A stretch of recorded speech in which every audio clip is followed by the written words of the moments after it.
Good afternoon, everyone. We're having a city council meeting tonight. The Board of Aldermen of the City of Brookshire will conduct a regular meeting on Thursday, November the 17th, 2022, at 7:00 p.m. in the council chambers of the Brookshire Municipal building located at 4029 Fifth Street. Before we start, I would like to do a prayer. Is anybody wanting to give us a prayer tonight? Mr. Woods raised his hand there. I'll sing it. Which one? Mr. Woods. Oh, we got two, I forgot. I'm sorry, Mr. Jason Woods raised his hand first, Mr. Woods. I didn't see yours. I apologize. Would y'all bow your heads with me? Father, we just thank you for this time to gather as a community to discuss the business at hand and to make wise decisions for those that it affects the most. Thank you for allowing the group that I serve to come visit with these folks tonight and share a little bit about what they've been working hard on at school. Just ask that you watch over everyone tonight at the meeting. Give us all safe travel on our ways home tonight, and as we get into the holiday season, that you continue to pour your blessings out on us. We ask all these things in your son's name. Amen. Amen. We'll do the pledge now. I pledge allegiance to the flag of the United States of America and to the republic for which it stands, one nation under God, indivisible, with liberty and justice for all. Thank you, Mr. Woods, for the prayer.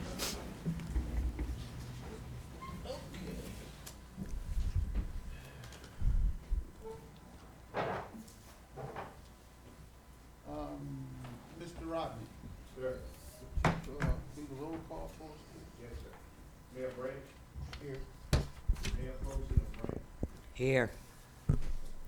Alderwoman Taylor, Here. Alderman Hito, Present. Alderwoman Newendorf, Present. Alderman Stamp. Present. You have a quorum, man. Thank you, sir.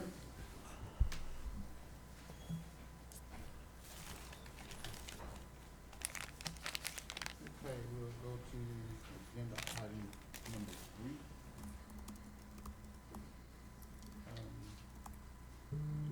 Chief, there's a dispatcher. Okay.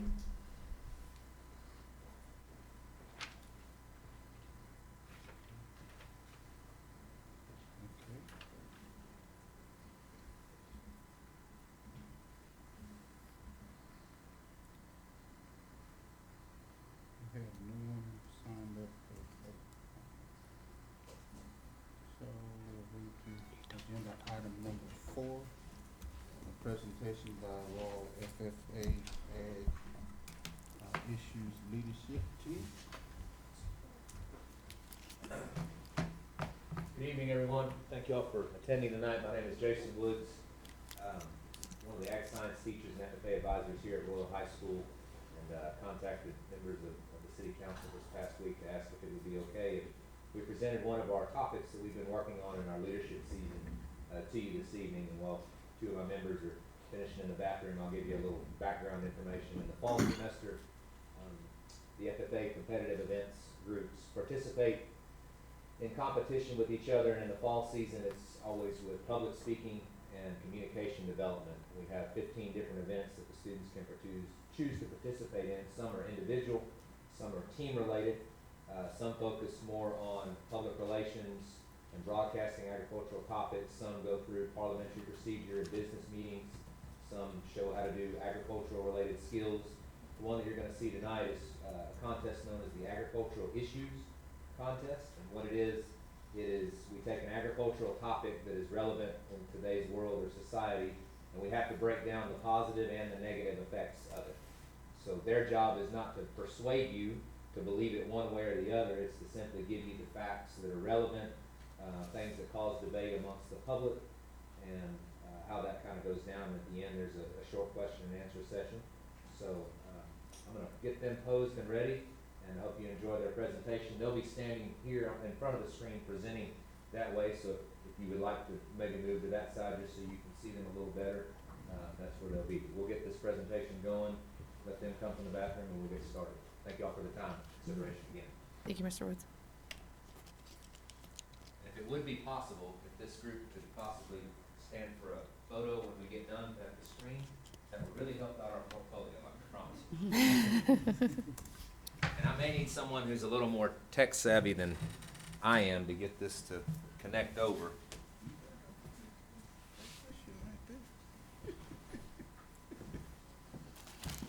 The window P button.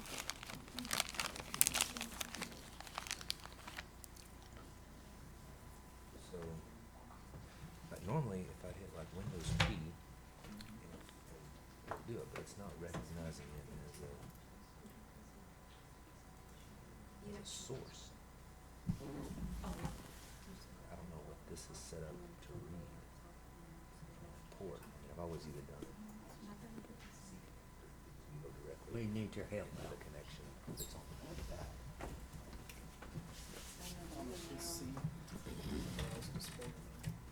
You know where the display functions of that would be, or does it, what is it now? All I know is you plug it in, and normally something pops up. Do y'all usually plug a laptop into this? Mhm. You do? My boss will bring his Mac. Okay. But we don't have that book that connects automatically here with this being a PC. I thought you had done it before. Oh, maybe because it's not Apple. Gotta hook that up. This one doesn't have an HDMI, unless it's, Yeah, we use it for court, so that's why I put tape on it, so I'm it's sorry? only always used.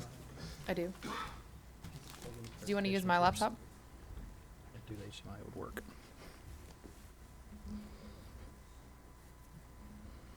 Jason, I have an HDMI port on mine. you do? Yes, sir. Okay. Who's got a flash drive with them? I got you. Okay, we'll just pull it off of that. Alright,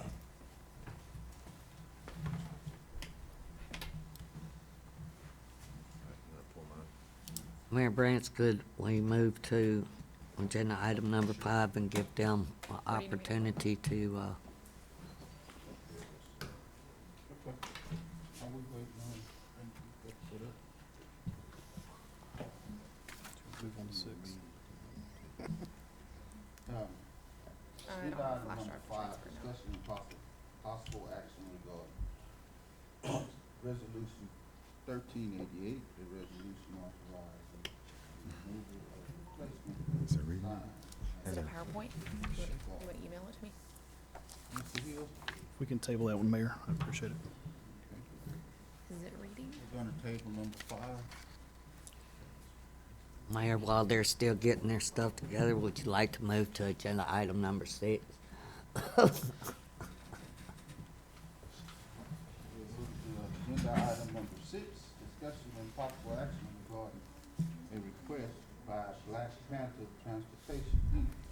to amend section 40-172A of the city code of ordinances to allow 3 commercial vehicles on South Street between Wall Avenue and Island. Good evening, Mayor. Good evening, Alderman. Do we want to, You go things ahead. okay? Okay, Yeah, this is all right, good. good. My name is Yahya Bashir. I represent Black Panther Transportation, and I'm here again tonight to discuss the possible amendment allowing through traffic of 18-wheelers on South Street between Otto Street and Waller Avenue. We had a discussion last meeting, and there was the issue outstanding of a text dot approval as it relates to the connection between South Street and Waller Avenue. We did share with staff subsequent to that meeting an email from TxDOT acknowledging that they had no reservations or issues with that connection essentially, and that they didn't see any issues. And we did share that. We're here again today to discuss any remaining issues that might be on the table, and hopefully get this amendment actually in place so that the business can move forward to the next phase of development. So with that, I'll take any questions, concerns. Mr. Pruitt? So again, the request is not so much to prove the project as it is to what would be like an initial hurdle to the scope of their project, which would be to allow through truck traffic on South Street. And right now, just in your code on 40-172, it prohibits any truck traffic on South Street. And so if not even for all of South Street, maybe just a portion of South Street, what they're asking you is to amend the code to remove that, at least the portion of South Street that's prohibited for truck traffic now. And then what that would do, at least in their plan, you know, trucks, and again, I don't think it's finalized, but trucks would either come up through Flying J's property, enter their property, and exit back to 359 on South Street, or it would be an improvement on 9th Street and then up into their property back onto South Street. So for that to happen at all, South Street, that prohibition on trucks needs to be removed to allow that exit off their property. And so that's the initial step. After that, I mean, this, again, you're not, even if you approve that ordinance change, that's not, the ordinance change itself is not in the packet tonight. It's just the authorization to move forward with that. We would bring the ordinance change later, and then, again, that's not approval of the project itself. All other issues would have to be resolved through the project process.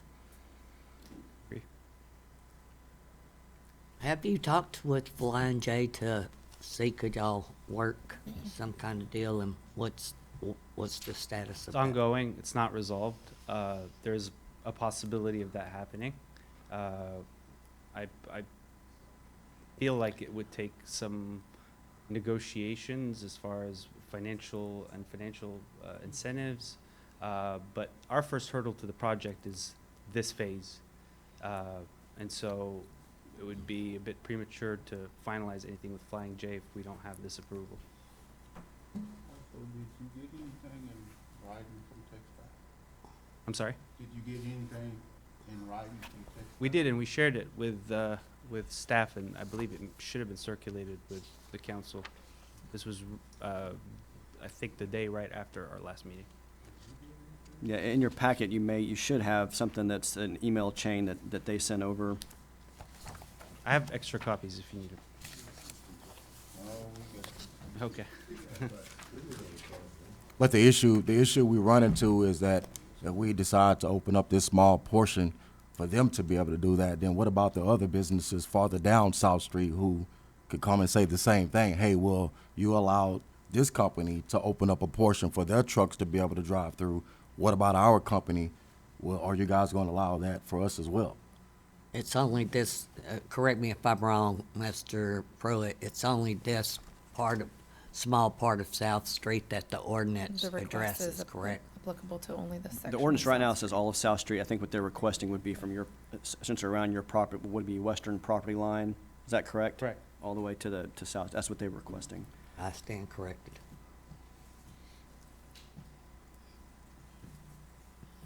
But there was a request from council at the last meeting for, to show some approval from TxDOT, and that's what's been, it should be in your packet if there's an email chain there, but I mean, correct me if I'm wrong, Waller Avenue is TxDOT. 359 should be TxDOT. So right how away. does TxDOT not have a right-of-way on the shoulders of a TxDOT road? I don't understand that. I mean, there just doesn't appear to be a hurdle with TxDOT, and I think that was a contention last time was, will there be an issue with TxDOT if we give this approval? And this email chain seems to reflect that TxDOT does not have any issues or right-of-way at that intersection. Their wording is, since that's not the TxDOT right-of-way, we have no objections to your development and access to South Street. Correct. But 359 is a TxDOT road. So how do they not have a right-of-way on a TxDOT road? Again, I don't know the answer to that. My guess would be, it just could be a miscommunication, that you all called it Waller Street. So I think a map was shared and description was given in a prior email. So you flip back.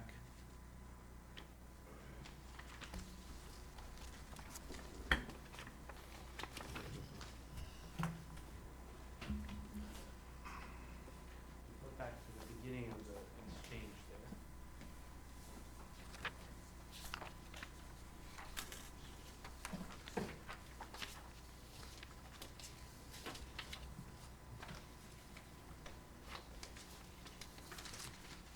email from the engineer LED Design Builders. Sends an image of the intersection and describes it as South Street and Waller Street for the intersection improvement and to accommodate 18-wheeler traffic leaving. And so I think it's pretty clear to TxDOT at that point. That's the only thing I think, because that is, 359 is the TxDOT right-of-way, so I don't know why they would say that they don't have it, but Unless they're referencing South Street. Yeah. Whenever they say that they don't have a right of way on South Street. right. And so, I mean, there was a conversation as well with TxDOT on the phone. This is the writing that we could show, but I think it was pretty clear to them at that point what was happening, what the project's about. So we did have a conversation, and you were on a meeting, this is earlier, several months ago, I think. And we did have a TxDOT representative on the phone, and that TxDOT representative did mention about curb cuts, essentially widening the access from South Street to allow for the turn radius for semi-trucks to turn south on 359. And so we discussed that, and then, and there was no indication at that point that it was outside of their right-of-way. And he was definitely, the TxDOT engineer was concerned with 359 because it was in their right-of-way. And the second issue that was raised during that meeting was about, if that access from Flying J's north up the southern part of the property is not granted, then your proposal is to have 9th Street. Right now, it's just a dirt road, so you'd have to improve it all to allow for that traffic to come through. And that engineer on the phone, again, it was on the spot, so it wasn't a formal engineering review, but you could tell he was looking maybe on Google Maps and doing some measurements, and he just said that the two access points would be too close for TxDOT right-of-way. Again, affirming that it's TxDOT right-of-way, but still, there's some issues with the TxDOT right-of-way, and TxDOT in a minimal way has been made aware of the project.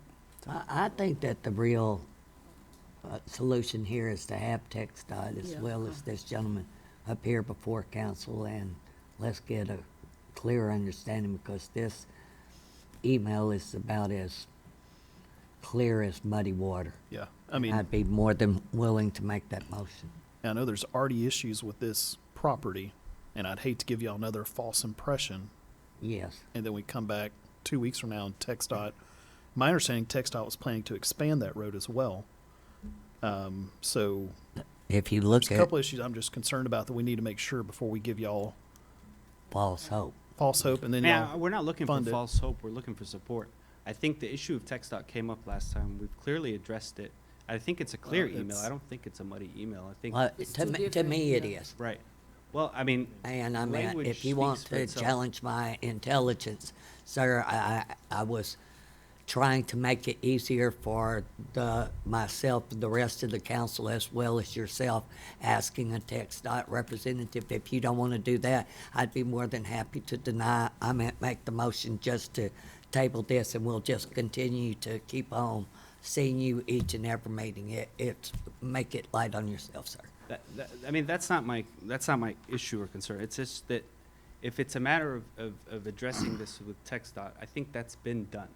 If we're not under any illusions, there is some work to be done to make this project happen, but we do have to go one step at a time. At this point, we're simply asking for City Council to support this business, to establish itself in the city of Brookshire.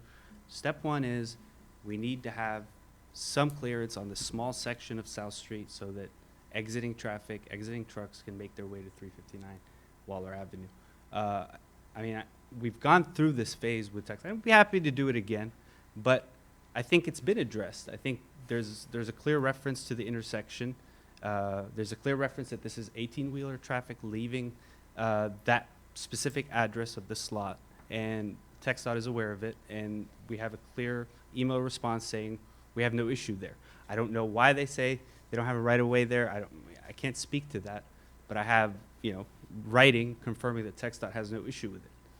To me, that's clear. I don't know, and we'd be happy to take this further. We'd be happy to do that. I Don't believe get me wrong. that at the last meeting, sir, that I said that I supported your business and would be glad to move forward.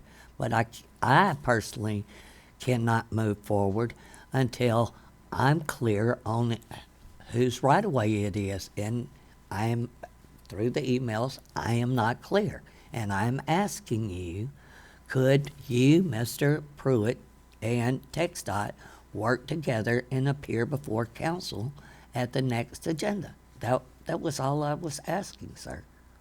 We'd be happy to. Well, that's my motion then. Second.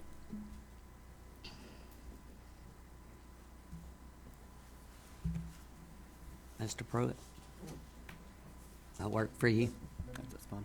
Mr. Spencer. 4. Just to clarify, is there a specific representative of TxDOT that the council would like? The one that services the Brookshire area. Ms. Linda? 4.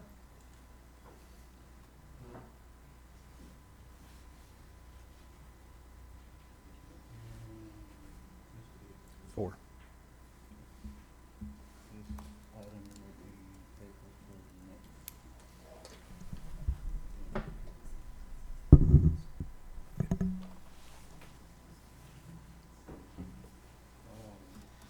Mr. Woods, are y'all ready now? Yes, sir. You're ready to go. Thank y'all for being patient with us.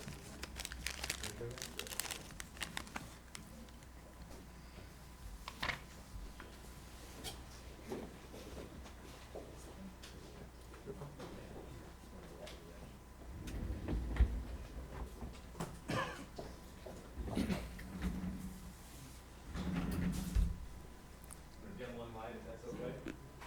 Sure. Are y'all good there?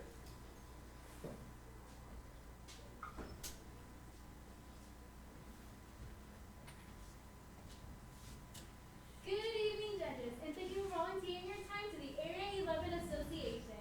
My name is Alexia Garcia, and today I'm here, joined by 4 fellow members of the April FFA chapter, Lindsay Gonzalez, Cynthia Rivera, Luis Diaz, and Stephanie De La Rosa. Over the next several minutes, we will discuss the pro and con viewpoints of cattle and the effect that their grazing has on the environment. Lindsay and Cynthia will be delivering our pro arguments, while Lisa and Stephanie will be giving us the cons. My job will be to serve as a mediator between both sides and help assist with today's presentation and questions. Stephanie, why don't we start off on why this topic was chosen and give our judges some facts about the role that beef cattle play in today's society. After researching and analyzing a variety of agricultural concerns, our team discovered that one of the most debated and scrutinized topics in agriculture today is the grazing of beef cattle. Not only in the state of Texas, but across the United States, and even globally in some cases. Let's face it, the beef industry is as much part of our nation's history as George Washington himself. And as agriculturists, we know it has been a staple in our diets for generations. But did you ever stop to think about the positive and negative effects that centuries of grazing can have on our world's air, land, and water? I know I have, Stephanie, and according to the Environmental Protection Agency, more than 68% of the American public feel that this is an issue that needs to be brought to light. Whether it's a presidential debate or a unit of instruction at class, the topic of our environment's condition and sustainability always seems to come up. And honestly, it's not that hard to understand why. Less than 1% of the population raises beef. About 55% of the population consumes beef. But 100% of the population relies on a healthy ecosystem if we want ourselves and our future generations to survive. Well said, Cynthia. But let's back up a bit. If you want to understand the role that grazing cattle have on the environment, then you have to understand the anatomy of a beef animal, and more importantly, how they process feed and synthesize nutrients. You see, cattle are ruminants, meaning they're cud chewers with a 4-chamber stomach. They have the ability to take in large amount of feed at one time and process those nutrients very slowly. Basically, they spend about 1/3 of their day grazing, another third digesting, and the final third resting. Honestly, I'm a little jealous. So like all animals, cattle have to metabolize the nutrients they take in. When they consume a high amount of feed or roughage, the bacteria in the rumen produces and expels a gas known as methane. And as most of you know, methane is one of the most problematic of all greenhouse gases. In fact, global research has actually proven that the largest source of pollution from beef production comes from the methane produced in the gastrointestinal tract. Furthermore, when their manure contacts the Earth's surface, it can lead right back to global warming and groundwater pollution. As you can see, judges, this issue is not only important, but also very relevant to today's agricultural industry. To raise or not to raise beef cattle could be an issue all on its own, but for today, we will be focusing strictly on the environmental factors. At this time, Lindsay and Cynthia will present the pros or positive effects of cattle and the effect 1. Maintaining the Earth's topsoil while providing a natural fertilizer. 2. Promoting biodiversity while increasing plant growth. And 3. Protecting our landscape from the spread of harmful wildfires. Let's hear what they put together for us. Picture this. You have 1,000 acres of land with 150 head of cows and calves on native Bermuda grass. As a producer, you leave nothing to chance. Not only are you rotating your herds from pasture to pasture, but also providing supplemental hays, concentrates, and minerals. The cons will try to tell you that we have a cattle problem, but in reality, what we have is a grass problem. The good news is that it's been proven that proper grazing techniques can improve soil and grass quality, all while promoting the biodiversity of the plant species. Lindsay, tell our judges how it's done. Step back to your Biology 1 class for just a minute and think about the photosynthesis cycle. Plants take in carbon dioxide from the air while absorbing water from the ground. This creates food for the plants, and oxygen is then released into the atmosphere as a byproduct. As you're probably aware, this is a good thing for the environment. But what you might not have known is that the grazing of cattle actually speeds up the photosynthesis process. You see, cattle eat down the grass that naturally grows on the Earth's surface. As they eat, the stems become shorter, creating a response in the plant to grow at a faster rate. Meanwhile, the cow manure adds nitrogen, a natural fertilizer, to the ground. And as a result, you get increased plant growth, increased oxygen in the air, and increased carbon dioxide in the ground, which is where it belongs. Not to mention, natural vegetation is what holds our soil together, creating less erosion and less water runoff. The Texas AgriLife Extension Service reports that topsoil erosion can be minimized by up to 40% when cattle grazing techniques are applied to the land. The Katy Prairie, where we reside, is a prime example of these techniques. Let's say 200 acres of land are sold to new residential development. Rather than stripping the land of its natural cover, landowners will leave the native grass and cattle on the property for as long as possible. This saves homeowners and developers thousands of dollars in dirt work and greatly minimizes soil and nutrient loss to the area. But that's not all, Cynthia. In the western regions of our state and country, the terrain is much different than what we have here. You've probably seen the news reports of the countless wildfires that can consume thousands of acres in just a matter of minutes. In most cases, these fires are fueled by sagebrush, dry shrubs, and tall grasses. However, land that is managed for livestock grazing can often lessen or even stop these fires from spreading further. Cattle eat down the grass, providing less fuel to the flames. Cow trails, such as the ones you see here, can create a break in the fire path. This often gives firefighters just enough time to extinguish the blaze.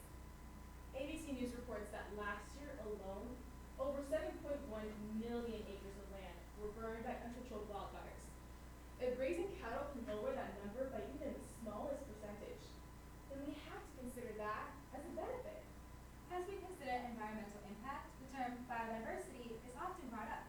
Cattle that graze can help promote plant diversity and soil cover, all through natural means. When they eat grass in the north pasture and their manure makes a plot in the south pasture, we get automatic seed transfer and fertilization. This occurs without the need of machine-driven plowing, planting, or fertilizing. Yes, we all know that their cattle are left in one place for too long, and if they are improperly managed, then problems with air, land, and water can occur. But if you feel that improved oxygen release, increased biodiversity, less soil erosion, and wildfire control are all good things for the environment, then you should thank a cow. Thank you, Lizzie and Cynthia, but now it's time to switch gears. Cons, your argument states that the grazing of cattle, 1. Releases harmful methane gas into the atmosphere, thereby adding to the greenhouse effect. 2. Destroys and pollutes watersheds and surface drinking water through ammonia release. And 3. Adds to the nation's erosion and mineral loss problems due to improper grazing techniques. Stephanie, Elise, give us more on these topics. Let me start by saying that I'm not here to blast the cattle industry or tell you I don't think beef is an important part in our diets. Hey, no one likes a T-bone steak more than me. But the way cattle are raised from pasture to plate are causing some problems that need to be addressed. Before we get into those though, let's look at some other meat protein sources such as poultry and hogs. In large-scale enterprises, these livestock species are normally contained in one housing facility where they eat, sleep, urinate, and defecate in a very small, controlled area. Putting animal welfare debates to the side for today, and you can see how this technique would allow ranchers to properly dispose of and hopefully recycle their waste products in a safe and eco-friendly manner. But unfortunately, this same scenario can't be done with cattle. That's right, Stephanie. As the pros mentioned earlier, Cattle are range animals that eat and thrive on pasture. And while it's true that the nitrogen in their manure is a good source of fertilizer, they've ignored the fact that cattle also release harmful methane into the air and ammonia onto the ground. As cattle process feed and they forage in their rumens, they regurgitate the contents and chew it back in the form of cud. This causes their gastrointestinal tract to give out carbon dioxide and methane as a byproduct of their digestion. And remember, Luis, these gas releases aren't something you can actually see with your eyes. Listen to what Dr. Frank Mittner, environmental specialist at UC Davis, had to say. Cattle are the #1 agricultural source of greenhouse gases in the world. And each year, a single cow will belch 220 pounds of methane into the air. This is even more elevated in foreign countries. India, for example, has more cattle per square foot than any other place in the world. But beef consumption remains relatively low because of religious beliefs.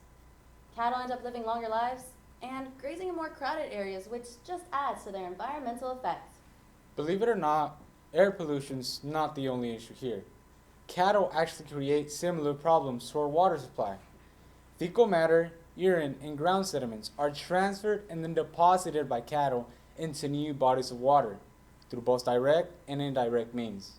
Approximately half of all grazing cattle are watered through lakes, ponds, rivers, and streams. These then run into larger bodies of water that are often used as recharge zones and aquifers for local and county water storage. A study by the USDA Watershed Laboratory stated that higher levels of nitrite, phosphorus, and ammonia were found in water samples that could be attributed to cattle pastures, specifically those with a large number of head per acre. Our final point is one that probably hits home with production agriculture more than anything. To put it simply, cattle producers in general have done a poor job in managing their grazing. The pros told you that cattle improve plant growth, lessen soil erosion, and increase biodiversity. But unfortunately, many cattle ranches have overgrazed their land for generations and have not applied proper rotation techniques. This has led to a reverse effect on plant growth and nutrient holding ability in the soil. Sadly, this is happening in our own community right now. When the soil, grass, and cattle are put under stress, it puts local ranchers in a lose-lose situation. Again, no single person, grazing technique, or cow herd is to blame for these problems. You just can't change the fact that cattle emit gases through their digestion. Nor can you change the fact that today's ranchers have to provide more pounds of beef with less available land. For every hardworking American rancher who is just trying to provide food for our tables, there's another hardworking conservationist who is just trying to save our most precious resources. Our population is only getting larger. If we want our future generations to enjoy the world that we live in today, then we have to change the fact and how we treat our air, land, and water. All right, team, time to summarize our findings and wrap this debate up. Pros, any last words for our judges? Since the beginning of our nation's history, cattle have been raised on pastures and provided our population with a steady supply of beef. We often talk about their benefits to the economy, as well as our food supply. But as you learned today, cattle can help maintain the Earth's topsoil while providing natural fertilizer, increase plant growth and the biodiversity of the plant species, and protect our lands from uncontrolled wildfires. Our very own creed in the FFA once stated, I believe that rural America can and will hold true to the best traditions of our national lives. Some of those traditions include living, working, and owning a share in the production of a nation's food supply. I think I speak for all cattle ranchers out there when I say that adding a few extra steps into our management programs is well worth the cost of protecting that tradition. All right, Cons, your final thoughts? No one is saying that we need to stop raising cattle or take them off of pasture completely. We, as well as much of the American public, just feel that by limiting the amount of beef in our diets and changing some of our beef production techniques will have a significant effect on improving our environment. Here's what we do know for sure. Cattle release harmful carbon dioxide and methane gas into the atmosphere, pollute watersheds and surface drinking water through urine and manure, and add to the nation's erosion and mineral loss problems because of improper grazing techniques. If current trends continue, the EPA predicts a steady decline in the quality of air we breathe and the water we drink. As a society, it will take all of us working together if we want to make a change for our future generations. In the oil, gas, and transportation industries, for example, they're often fined for exceeding their greenhouse gas emissions. Hey, if we found a way to be more efficient in these industries, there's no reason why the production and agriculture can't do the same. Judges, we hope you have enjoyed our presentation and have a better understanding of the role that grazing cattle play in today's environment. As the United States continues its push to go more green, there's no doubt that this issue will continue to be a major topic of debate amongst the public. Thank you for your time, and we now stand ready for any questions you may have.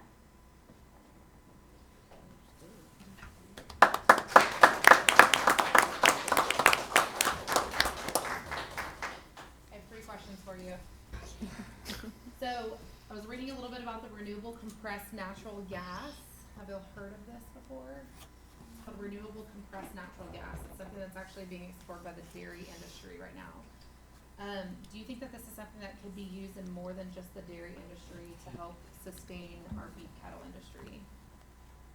Well, I haven't specifically heard about that, but from what I can assume, I'm assuming that's maybe from collecting gas from the cattle in the pastures? Correct, yes. Okay.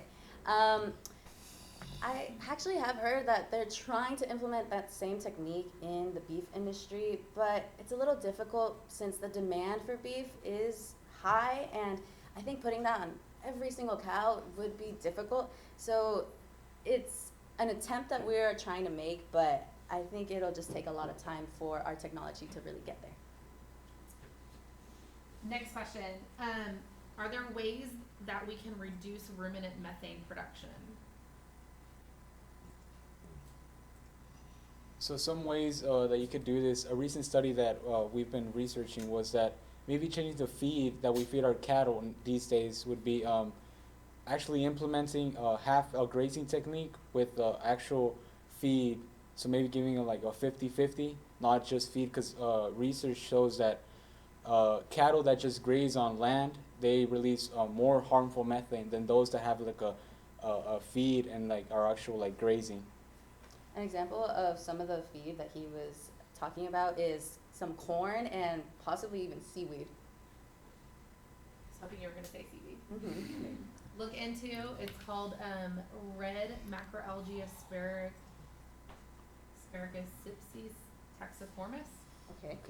Look up, just Google like red algae ruminant methane. Okay. You're gonna find a lot of information about it. There's been some recent graduate studies that have looked at it, and something as small as a couple of ounces added to daily ruminant nutrition reduces methane production by something like 58%. And so with a follow-up question for that, just so you know for judges, is if they ask you something like, does this affect their overall nutrient profile? Something so small, whenever you're talking about a 1,000-pound animal, doesn't necessarily affect their nutrient profile, and it actually reduces bloat in them as well.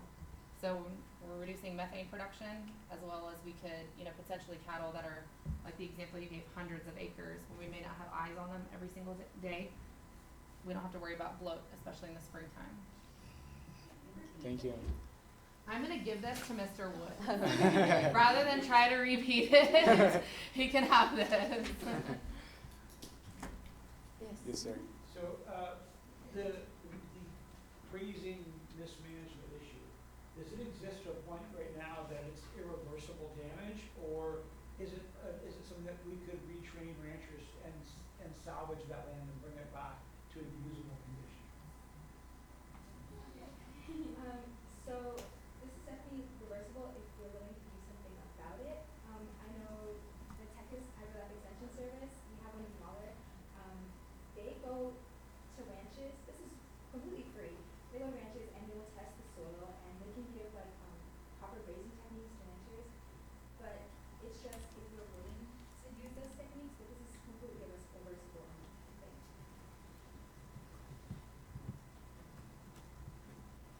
What's the most important thing that cattle ranchers need to do immediately if we want to try to see some sort of effect?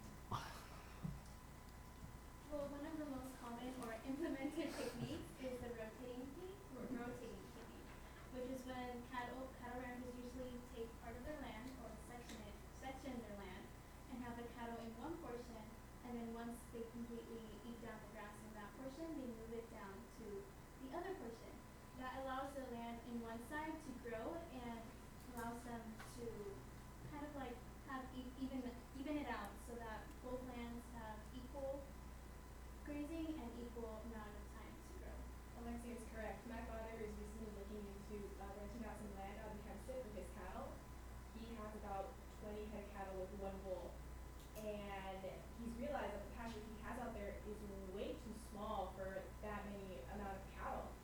So he was asking me personally, because I've been in the FFA for 6 years now, he was like, what do you think I can do? And I was like, well, you should implement the rotating technique, because you shouldn't have more, well, the USDA AgriLife Extension says that you shouldn't have more than 3 cattle per 10 acres, but actually out in Hempstead, it's more 1 per 11 acre. So, and if you don't have, if you feel like you have way too many cattle, then the best idea would be to go out and sell a few, because in the long run, that's better for your cattle product.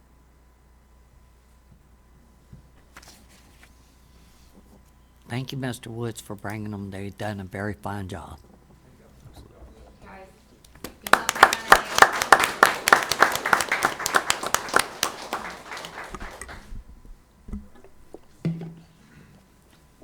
We've got one more of these down at the fire station. So.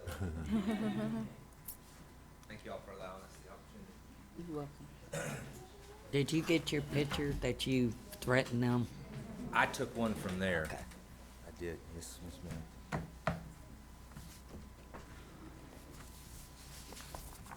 You here, right? Thank you. Appreciate that. Hey, teacher. Just eject that one for me. You got the clicker? This is ridiculous. Is that? Is that? All right. Is that? This one. There you go. That one. Thank you. Thank you.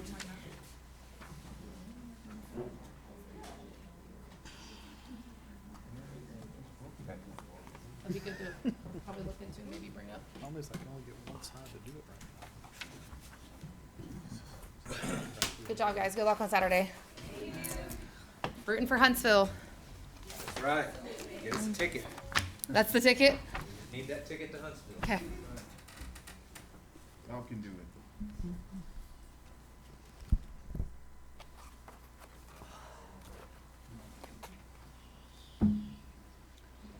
Okay. Now we'll move to agenda item number 7. Discussion and possible action regarding the request for hotel occupancy tax funding by the MLK committee of Greater Mount, for the praise church for I-10 West MLK celebration of Brookshire event to be held January the 13th and the 14th in 2023. Mr. Woods, would you like to speak? Well, thank you. Definitely enjoyed that presentation about steak, and I started thinking about it. I eat steak every once in a while. Great. Yeah, all right. Great. But thank you all for the opportunity. I come out tonight. I brought, of course, I'm here and along with Mr. Trent Davis. He's the Grand Master of the Grand Lodge. So I think all of us have experienced or is familiar with the MLK celebration that we've been doing the last few years. That celebration has been put on by many of volunteer groups and so forth. I just listed a few groups that here. I am the unofficial coordinator of the MLK celebration, along with other things. But so we come here tonight asking for support. Definitely excited about this year. You know, each year we've grown, and we've tried to find different ways to try to fit into the community and try to increase, of course, at the end of the day when it comes to you guys, or not so much that's your motive, but you know, economics and what we bring to the table. Just attending on the past few years, you can see as far as some of the numbers that we brought out, we've tried to create a few more different ways that we can increase those numbers. Change the name from Brookshire to increase it at ITN West to kind of give a little broad sense of bringing more people in. This is a growing community and county, so we're just trying to reach out and, you know, reach out to other communities so they can come and celebrate that MLK weekend with us. This year is going to be similar to last year, but we just kind of added, maturing as we grow and find a way we can be creative and involving everybody. In the past years, we have people donate. Some of the names that you see on the list is people that donated to us and what we made it possible for them to have this event. This year, we're coming before the city and ask, I set a number of budget and kind of express, not down to the penny, but some of the things that we would like to try to do this year to put on this function. We, of course, the first night we plan on having a concert that first night. That next day, we're going to have a parade. We're gonna extend the parade time a little bit. We're gonna have a sense of kind of like a block party. So we're gonna give people a chance to come out along the street, celebrate, and then we'll start the parade a little later, and then we plan on moving on down the road to the hangar. Again, this year we're asking, or we have set up that each group take on the responsibility in the festival, that they're totally handling. Of course, I'll be helping out a lot. With the parade, we have many of volunteers with the parade, so you can walk up any point that it may be somebody part of the parade. That's to try to increase our numbers and get people to participate. So anybody could be a part of that. But along with that, what we plan on having a carnival, we plan on having different groups over that. Kind of in the past, what we've done in some of the festivals, this has been years ago, we brought in some of the school groups and so forth where they could manage the different parts like the carnival and use it as a fundraiser. So that's what we've done this year. We've included those groups that normally donate. We're asking them to use it as their fundraiser, and they're gonna handle the different phases of the festival, which it really takes a lot of pressure off of myself, and it really gives a lot of people a chance to be part of this festival. And with that, that increases numbers, because when it increases numbers by those people taking on the responsibility, also comes along with their groups. Now, I brought Trent out today because they're gonna have a vast part, and he can tell you a little bit about his group. In the past, they've done a block of rooms of rental last year that they rent they kind of spend night in our local hotels and so forth. I know that's part of some of the requirements, but we've met those and so forth. We're projecting in the parade, we expect at least 500 people to be attending somewhat in that parade during the entire weekend. We're gonna kind of project at least a couple of thousand people that's gonna come through, maybe between the few days that we're gonna be there. We're gonna have the barbecue cook-offs this year. That's gonna be, we have a new coordinator for that we're projecting to kind of help us out with the barbecue cook-off. But I did mention to some of the council members as far as, getting this thing together, because the excitement that we have, and I mentioned about that we can, not only, we're looking forward to, I think, the Christmas festival coming up, and I'm excited about us being part of not just the Christmas festival, but as we grow, we do it together. So I mentioned about us, how important it is for us to play a part in the Christmas festival, whether it's the 4th of July, and what that does increase the participation and responsibility. It gives us guys that's coming out, that's asking for support. It gives us some responsibility to be a part of the community as a whole. In other words, not a group just coming to take advantage, and when I use the word take advantage, but take advantage of the resources, but also being in a position to give back. And that's what this committee is all about. We're going to give back. They've been a big help in the community as far as support and guaranteed numbers.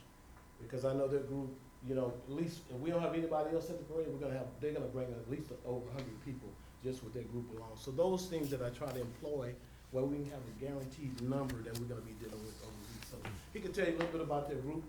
They are playing a big part. What dates did you say? Because I'm confused. 13th and 14th. But on your, I know that's the old flyer. I apologize. okay, I just wanted to make sure because 13th and 14th, yeah, that old flyer, I sorry about that. And it wasn't an old flyer, it was just a typo. That's why we tried to set up committees and make sure that things get looked at 2 or 3 times, that the address may be misconstrued or people that filter. That's right. We have, and we I have just a couple of people that shoot out things, and have somebody else to kind of I'm not Right, so trying to that's shoot the- you in your foot. Let that No, no, man no, speak. you're, And no, you're fine. Just with that, and that's my fault, because when it was sent to me, they corrected it, and I ended up grabbing it, trying to get the information to you, so that should have never been out. So, go ahead. Good evening. My name is Trenton Davis. I'm actually Brookshire native. Grew up here, born and reared. This has actually been an extreme pleasure of mine today because as long as I've been a part of this community, I've never been in a city council meeting. And to see the young people do what they did, and the questions, I've been blown away. So it's been a pleasure. I'll just start with that. Secondly, I am currently the Grand Master of the Most Rochefort Joshua Grand Lodge of Texas.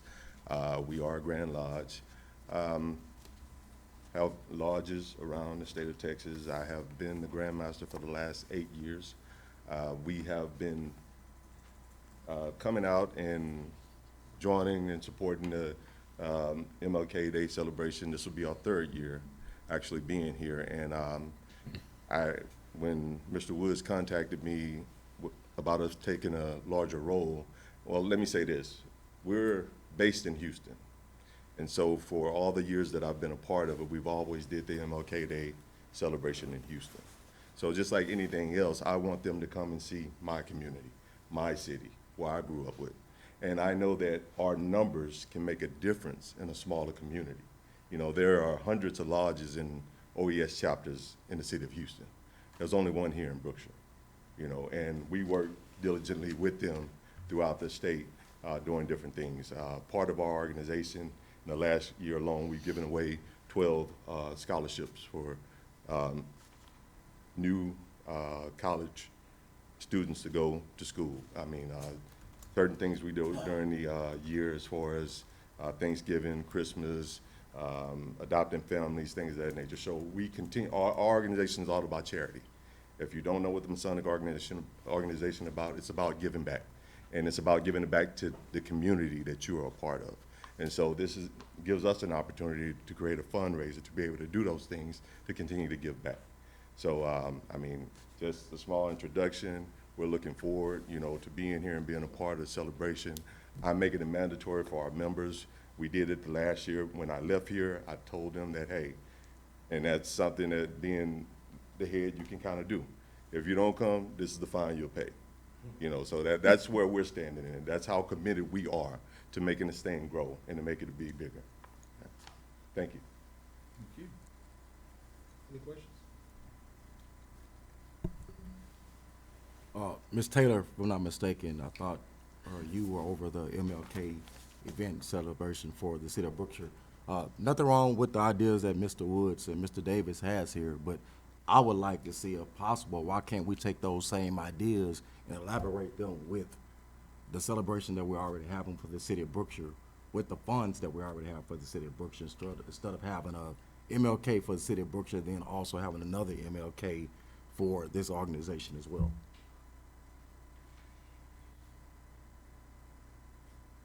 I think that was directed to you, but he included me in because they appointed me as being over all of them, not just the MLK. I'm just over all the events. Coordinator. Yeah. Okay.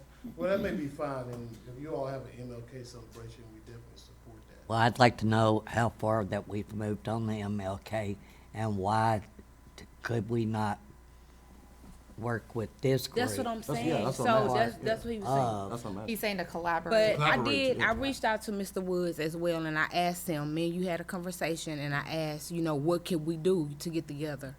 And you basically told me you started this, and you want to do this on your own. As far as if I have a suggestion or idea, probably it's going to get thrown out because you started this. No, that's not quite what I said. But this is what I'm saying here, is that when you did call me, we come together, a few people come together with the MLK celebration a few years ago. We have ideas and we have things in motion and so forth. And we have groups and so forth that's gonna handle different things. I don't have a problem with it. The city, if you all have a MLK celebration, do what you do. We come here for the MLK celebration that we've been doing for the last few years. We ask for support. And, that's it. We could definitely use the cities as far as them coming in, if you all want to be part of. You could, it's wide open as far as if you want to set up a booth or you want to do some things, but we've kind of got our organization and what we've done and the practices and our goals and already set. So we're rolling. We've been rolling over 3 years already. So we're not, and no disrespect to the city. If you all decide you want to do an MLK celebration, that's good. But this thing that we're doing, Trent and I and others, we talk about this thing throughout the year. This is not just something, we're not being disrespectful to any group of people or whatever. But we have our things set. We kind of like to go about the way we're doing things, and we're kind of improving as we go. And that's pretty much it. What we did come here for tonight to ask the city for support of this festival, because we bring a lot to the table, not just with funds or monies, but relationship and growth. And we're asking not just you fund us, but allow us to play a part in your festivals here in the future.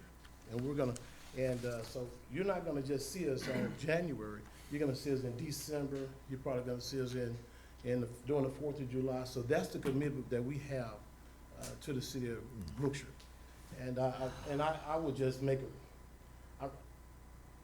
if I was having an opportunity to share with you, I would just make a recommendation from the governing body. When you have opportunity, you have a group of people that's energized, that's excited about what they're doing, I would suggest that you support them and allow them to do what they do. Because I know as a council member, and I've been there before, that you have a lot of projects before you. And extending yourself to a festival or whatever, you can always be very supportive of sharing with your community, with people that's outside the city limits, of being excited to say, hey, we've got one of the hottest growing festivals in this community and up and growing. You can be excited about that. And you have people that's committed to you, that's trying to put this city where it can be seen and people can see the good side of Brookshire. That's what we're gonna do.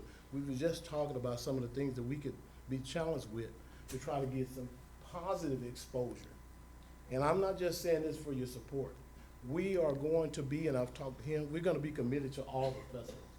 So regardless if you support us or not, or whatever, I won't take it personal. We're gonna be part of, we asking that you guys allow us to be a branch of the community, of this committee, where we can get things done and get it done.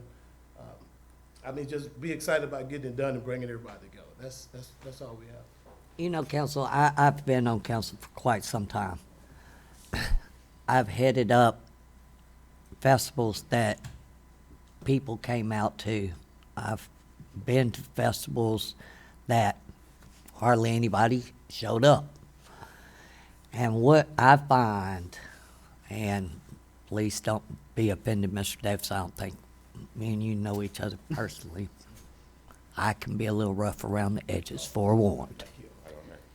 I think that the problem is here in town, and I remember when Joey Vaughn was the mayor here, and I asked why that the city puts on a festival and our city employees and our city council and our mayor doesn't show up to those festivals.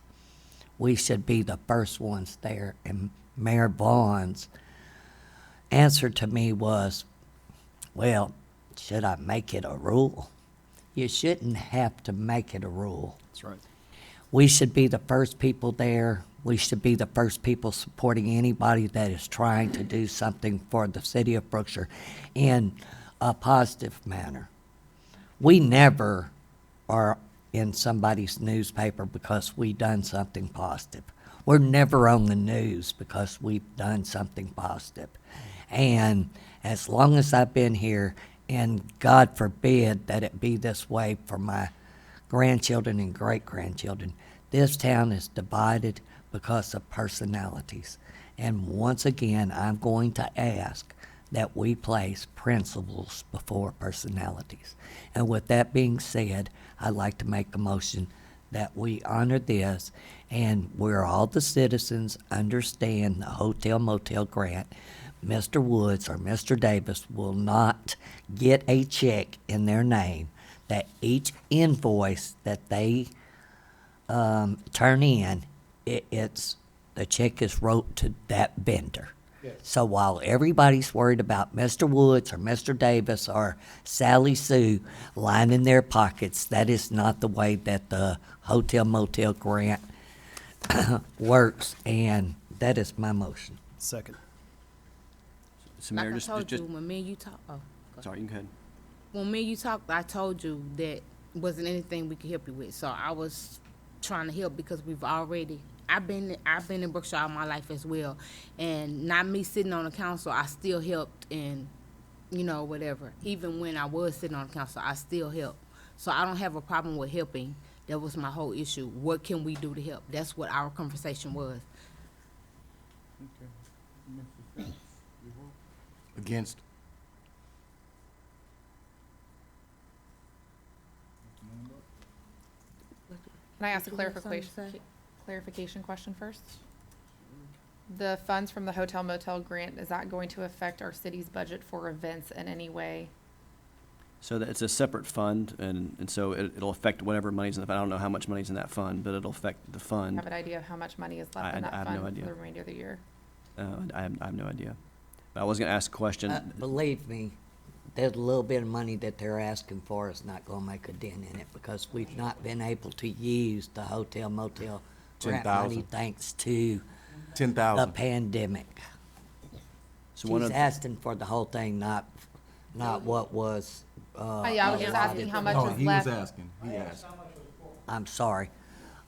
I'm not sure the total amount in the whole hotel motel, but allotted for each festival is different amounts. And I believe for the Martin Luther King, which this will only be the second year that the city has had a Martin Luther King festival even listed, is $10,000. It's 12. It's this year. They No, he changed was it. asking for their amount, right? Yeah, 10,000. That's what they're asking for. They are asking for $10,000. $10,000. Correct. The 12,000 that you're speaking of is from the hotel motel, or was that budgeted No, amount? that's the budgeted for the From the city? From the city. In Yeah. the Okay. hotel motel, there's some categories. One of them is festivals. Okay. And so the festivals have the different events, a certain amount placed per event. This falls just under the maximum 12,000. Yeah, that's what I thought. And they're asking for up to 10,000. Doesn't mean they're necessarily going to spend the full 10, but that's the ask is up to. If you 10,000. spend $999.99, I'm gonna be really disappointed.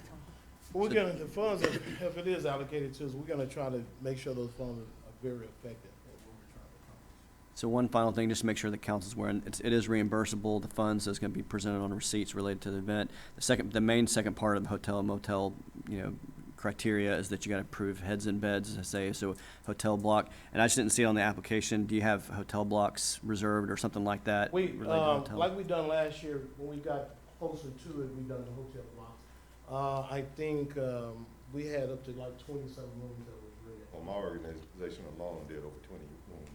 I did in my own personal block. I called in ahead of time, let them know we were coming. Y'all stayed at the La Quinta, right? We were at the, what is this? Holiday. Holiday Inn. Inn. Holiday Inn Right. Express. And then they ran out of rooms and we ended up being at the, La Quinta. That's good, that's, yeah. useful to know. and also, I just wanna make this point. It is $10,000, but this is a 2-day festival. So if you're looking at $5,000 a day in, perspective, I mean, $5,000 a day to have entertainment, to have people come, to have people clean up, that's not asking for a lot.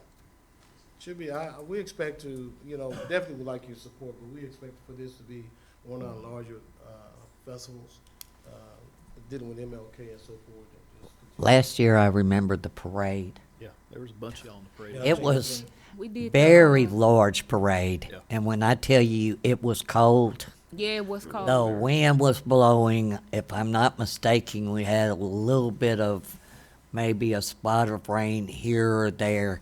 And it was cold, and they started and marched from the new annex Yep. clear to town. So, Way to the hanger.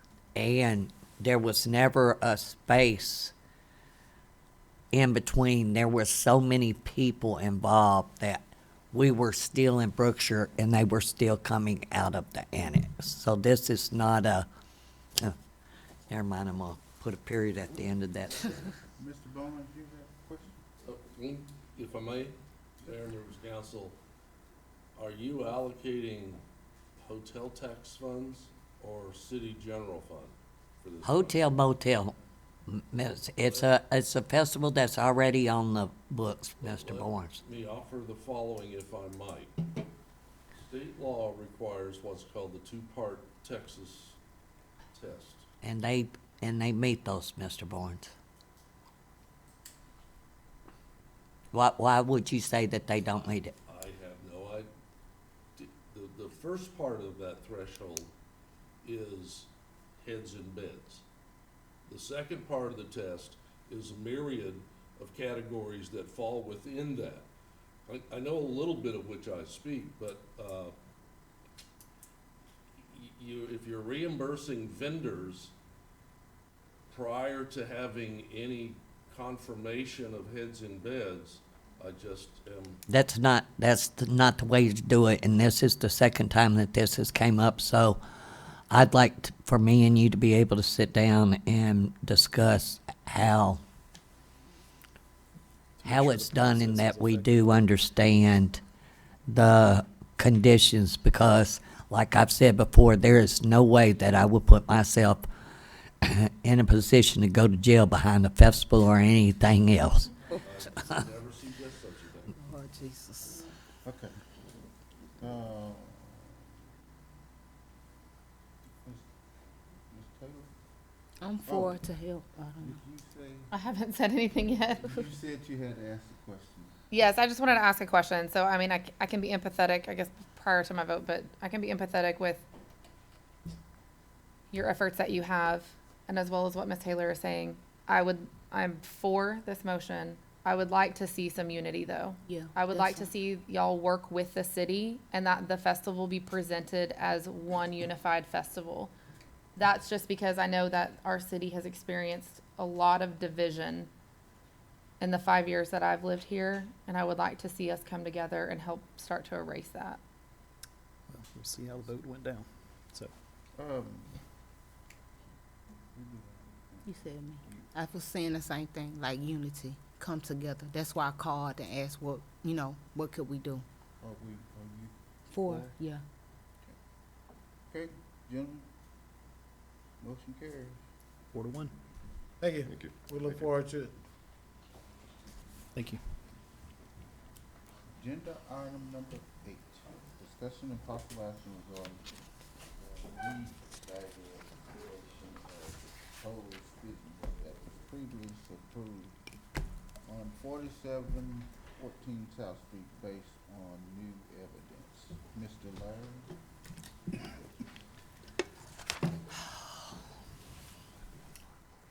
Sorry. No, not with me, I'm sorry.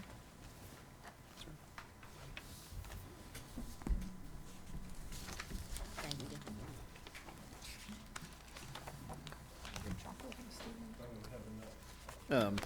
Mayor, are we really being expected to review all of this right now and make a decision? I can walk you through it. It's pretty simple. So, I believe when, just first I want to apologize. I guess last time I had to rush out because my wife texted me right before I walked up that my son was hit with a baseball bat in the head and they were going to the ER for stitches. So I wasn't going to say anything, but I felt like I needed to defend myself last time, but I spoke and then rushed out, so I apologize about that. I believe that when it was decided not to issue my business license, I believe that that was on an emotional argument that was not based in facts. So I just want to quickly address what that was and kind of go through some actual facts to see if you can make a decision based on the facts and not an emotional What, argument. could I ask you, what decision are you asking us to make tonight before we go through this? I would like you to honor the building permits that I have that were approved and then honor a business license for my business on South Street. So the objection to the project was that a pest control company will potentially cause harm to the community with the products stored on site. The examples that were given, chemical spills, explosions, strong odors, air pollution, water pollution, none of that applies to pest control companies. But to refineries, chemical refineries. We are not a chemical company. We store small bottles in boxes and we give those bottles to technicians every week as they come to, we actually rent a house now in a non-zone part of Katy. So we don't keep a lot of chemicals there because chemicals will degrade. We keep a few chemicals. They're in bottles. The bottles are not opened. We don't mix chemicals. None of that is done on the site of storage. I was provided a report by the TDA, so you can look through that violations report. There is no instance of any spill, poisoning, anything at a pest control company in the state of Texas for the entire year of 2022. I can't find it anywhere online, Google anywhere of any instance where chemicals are stored for a pest control company causing any kind of death or harm or pollution or anything. Where it happens is at the site of application, okay? And that's very rare, actually, and you can see there are some application violations in there, but those are at the site of application. The only deaths that I could find at all are related to fumigation. Fumigants are a totally different category of chemical, very dangerous category. We do not deal with fumigation or tinting or any of that. We never have, we never will, we're not licensed for that. But those are the only instances that I could find of anybody actually being harmed by a pest control company. But no pest control company that I could find, according to the TDA, at least for this year, has at their site of business caused any type of spill, pollution, death, or contamination. In addition to that, the chemicals that we use are all water-based chemicals. They're labeled for hospitals, schools, et cetera. They're all chemicals that you guys can buy online. You don't even need a license for them. So we're not in the heavy chemical business or fumigate business. So it should be noted also that pest control companies all start out in people's homes just as mine did. And I have ran my business for 9 years storing chemicals in my garage. And I would never have done that if I thought there was going to be some kind of a danger to my young kids. Because it's not. The chemical, again, the bottles are unopened, they're sealed, they're stored on a shelf or in a box. I've also listed several, this is not a novel idea, having a pest control company right next to a residence. I have several, as you can see in the packet there's several pest control companies that are located right next to residences in Katy and in Houston. And if there was an issue with that, had there ever been any complaints, or believe they've been there for over 30 years, several of them. If there was ever an issue with any of that, I think that they would not be allowed to be there. But there's no evidence that I could find that supports that. So in conclusion there, I don't see that there's any factual data that supports the objection that a pest control company is a danger to the community. Okay. The next part is the violation report, which I already discussed, which shows that there is no type of spill, contamination, or anything that's that has occurred at a pest control company's site in at least the year of 2022, but I couldn't find anything in all the Googling that I did. I called the TCEQ, they didn't have anything. The next I have the approved permit, and then the email from Mr. Pruitt that says that there is no zoning, so that a commercial project should be approved there. As long as, he said the exception, I guess the clause, the reason that my business license would be denied was because they believed that it was a danger to the community. I believe that factually, statistically, that's not actually true. I also believe that there are benefits of pest control companies operating next door to a residence. If you look through each one of those, I've shown the next door neighbor to each one of these pest control companies. And on average, that property value has gone up 34% over the past 4 years on every single one of these neighboring houses. So I don't see that there's anything that would show that is a negative impact to have a pest control company operating next to a residence in an area with no zoning. I would also like to just say that, I would like to operate in an area. We started doing beekeeping. I would love to, get involved with the FFA and do co-op stuff. I believe that a business should be symbiotic in a community and not parasitic. And I believe that, a pest control business, or a business of any kind, but just because I'm in the pest control business, is beneficial, can be beneficial, should be beneficial, and there's nothing, any facts that I could find that would contradict it being beneficial to being next to a residence in the non-zone area.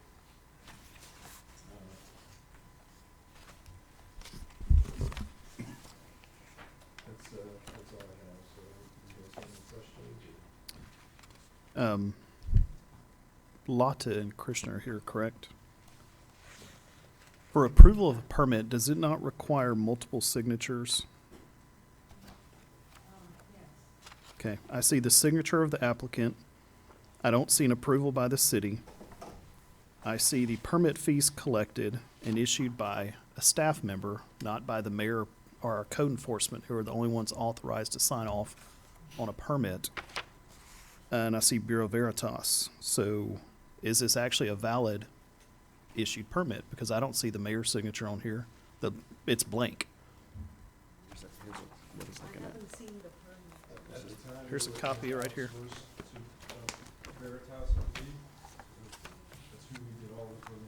They do plan review, but there's still the internal process for it's an issued permit. It has to be signed off by the mayor or code enforcement. And that's, I mean, it's blank right here if you'd like to look, sir. And there's nothing right there.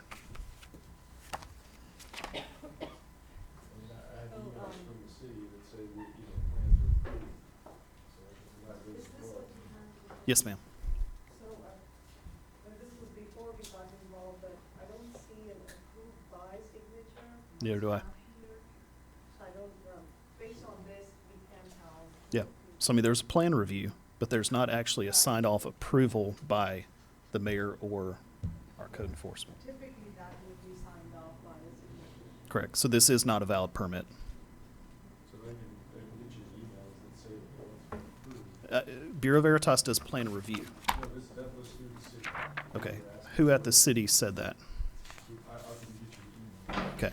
Was it from the mayor or code enforcement officer? It was whoever the city deals with, whoever had the plans, that got them from Veritas. Mhm. That's whoever got the plans, and my contractor was asking them where. Yeah, I can see that chain. And that's fair. They can say, we've got the approvals from Bureau Veritas of your plan. And Ms. Lotta, please correct me if I'm wrong in any way. Bureau Veritas reviews for code compliance, site plan usage, that kind of stuff. That's their role in the city of Brookshire. And that's fair for them to say, per their standards, your site plan and your compliance with code is met. That does not automatically mean you got a permit issued. And according to this permit that you provided us as your evidence, there is no signature by the mayor or code enforcement to make this, in my mind, a valid permit. Now, I'm open to the argument of our higher esteemed professionals, but I don't see it. I just wanted to add that typically if a permit like that comes in, your code requires, one, it's very clear that no permit shall be issued if the property is not platted, any permit. Mhm. The question is, was this property platted? Second was, for, commercial uses, the applicant is required to get an EIS approval from the city, which you see a lot of commercial projects coming to you before they even start the permit process, because that's how the permit is. So that should have happened, and then the permitting process, you're right, Bureau Veritas only reviews it for compliance to the international building code, so they don't, review it for compliance to all these other codes. Correct. Correct. So,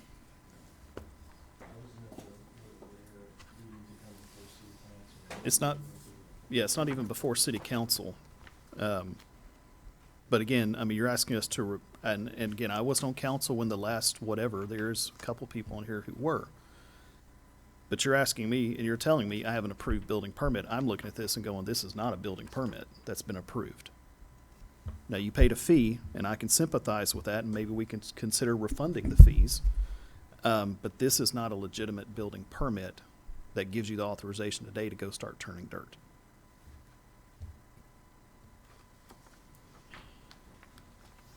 Just so council's aware, I mean, regardless of the permit issuance or not, I met with Mr. Reifschneider and his attorney both, and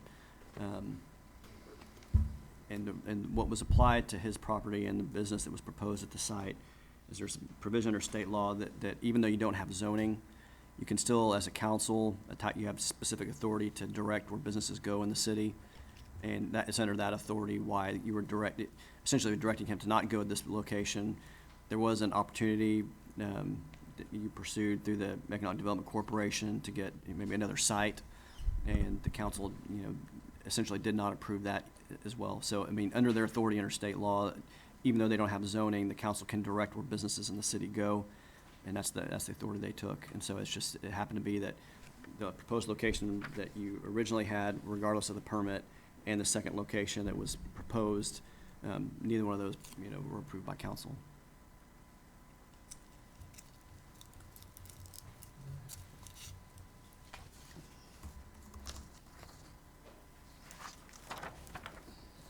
No action.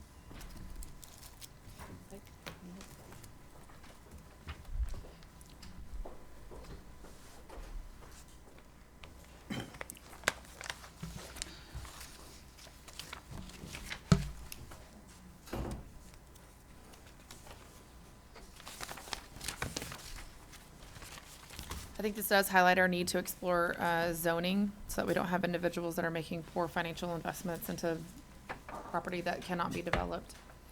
I don't know how many times we have to ask for that to be on the agenda, and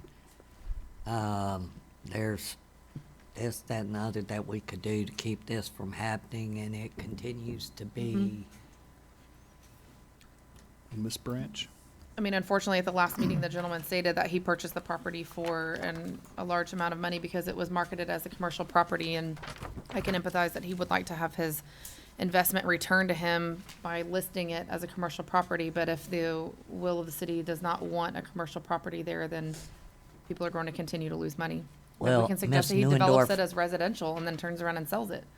Back in the day, and I don't know what caused this, the cause and effect of this, but in order to change a residential property to commercial, you had to come before city council and vice versa.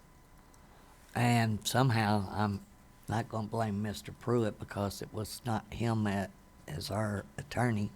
All of a sudden, that got deleted. It's still there, and I would stand by that you do not follow that provision in your code, because it's without zoning, you can't determine what's a commercial use or Right. not. And it caused a whole lot of heartache and headache. Then, we had a committee that worked diligently for 9 months, maybe a year, to put in zoning into our charter that the past council refused to approve. We've done everything except stand on our head to get zoning. Well, to that effect, Mr. Pruitt's wife's probably getting annoyed with me calling him early in the morning every morning, harassing him until we get this done. So I think we're close to having something to present to council to move us forward. And I on think that. at last council meeting, you had some comprehensive plan workshops get scheduled, and that's step one for zoning. So you're already on the process. The fact that you have a comp plan is the big step, and so you're a big chunk of way there. Yep. Okay. No action on number 8. We'll move on to number 9, discussion and possible action regarding a request to move construction to 3642 First Street and accordance to chapter 10, article 4 of the code of ordinance. Ms. Hernandez. Yes, good evening, everyone. My name is Nelly. And the reason I am here is to ask for permission to be granted to me to be able to move my shipping container that I currently have from where I have it right now, which is on along Morton Road, to a property that I would like to purchase right here on First Street. And the address is 3642. The shipping container, I bought it as an empty box, and I converted it into a living space, a small personal study space / living space. And with purchasing the property, I would like to set my container there permanently, meaning that I would like to make it to where it's, on concrete, with the concrete slab. The foundation. Bolted down. That is the reason I am here. And with that permission, I would also need to plat that property beforehand. And so, what is required is a 50-foot, it's a 50-foot street frontage, and I'm requesting to waive, that requirement since the lot does not meet that requirement. Mr. Pruitt, Oh, I is it true and correct that we were working on no storage container ordinance? I mean, I think it's been mentioned a few times. Just a few things, just for clarify so your code in the section provided does require, if any kind of structure is gonna be moved through the city, you gotta get a permit for that. And that permit's gotta be approved by council, so we could theoretically grant the moving of the storage container. And then she would have to retroactively go apply for a permit to do that. A couple things that apply here is that, she mentioned the permitting, the platting. So the structure itself's gotta meet all applicable codes, so that'll be platting, any kind of permitting, connecting. For the permit itself, for the moving of the structure, there's of course permit fee. It's a 60-day permit when it's approved. Within 60 days of the structure being located on the site, you have 60 days, if that permit were to be granted, and once you put it on the property, you have 60 days to get all permits figured out. So the platting, what you might want to do, and what might be more proper here, is to maybe get the platting done first, because that's a long process, and your permit would more than likely would expire. Get that done, and then since it looks like you're going to request some kind of variance in that procedure, we can handle that as we go through the process with council. But for this permit, for moving the structure itself, you will need to approve that permit, and then once it's set on the site, you got 60 days to get it all connected, all utilities, everything like that. I imagine it wouldn't be since you're bolting it to the ground, but it's supposed to have skirting. If it's like a mobile home, that's the same kind of deal. Again, connecting all public water and all that stuff. So all that stuff would apply to that, like any other house, any other mobile home. But again, we're kind of flipped here. So that what it might look like we want to do first is to get the platting done, and then worry about the structure being on. But again, that can take council approval to get that structure moved into the city and set on the site. So the only thing here might be that you will look at granting the approval of what essentially is a request for a permit to move a structure, even though you haven't applied for that permit yet. We're kind of doing that backwards. And so that's really all that would be limited to today. You said she has a 60-day window once the structure is moved to connect it to utilities. Yes. Is that including water? Yes. Have you spoken to the water district yet? Not yet. Oh, boy. Well, you probably want to talk to them first. Well, I'm going to tell you that we have a city ordinance that I know that it does not allow mobile homes, and we were trying to upgrade that to storage containers. It's no sense in, we'll use Mr. Hill's words, giving this lady false hope of being able to move that storage container onto that property, and she replat all this property when 9 times out of 10, I know how I'm going to vote, that storage container's not Do you have going to a picture meet of the it? city ordinance. Do you have a picture of it? Yes, ma'am. Can I see? So, part of my plan is, I would like to, that is what I have right now. That's how I started. I did this to help me out through my university and my, Sorry. pre-med programs that I was doing. So with putting it, in a permanent place, my plan is to add and make it, part of my home. So make it a section, add a little section to it. So at the end of the day, it would be my home. How many people are you going to have? It's just me. I'm single, No children? person, no children. I work in the medical center here at Texas Children's Hospital, but it's just me. Lotta, do we know if that's in the floodplain? Sorry, I'm referring to Gunda. Krishna's checking, but it seems like part of the property is in the floodplain. Yeah. That was one of the concerns that when they come for a building permit, that's something they really have to look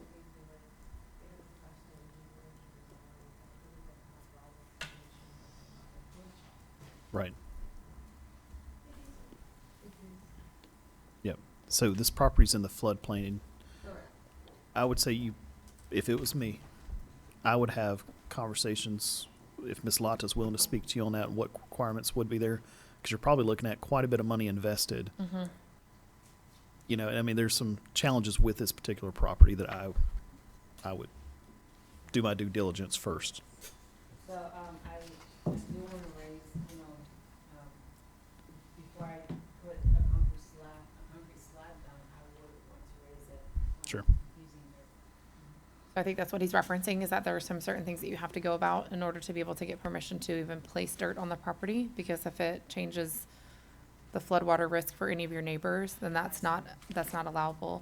But I think what he's also mentioning is that because it's in a floodplain, there's different permitting processes that are required. Then you have the plating, you have the building permits that are gonna be required for that as well. And then, since you haven't spoken to the water district, I would encourage you to do so as well, because I do know that they have some pretty large fees in order to tap into city sewer. And I'm not sure if you're aware of those yet. Not at this point, but. Okay, so, and maybe that's a part of whenever you start asking those questions, if it comes down to it, where you go, you know what, I'm not sure if this makes financial sense in order to place my structure on this lot, then you would have an opportunity to potentially sell it and look for another one or something like that, and then you would avoid having to approve your structure in the first place, if that makes sense.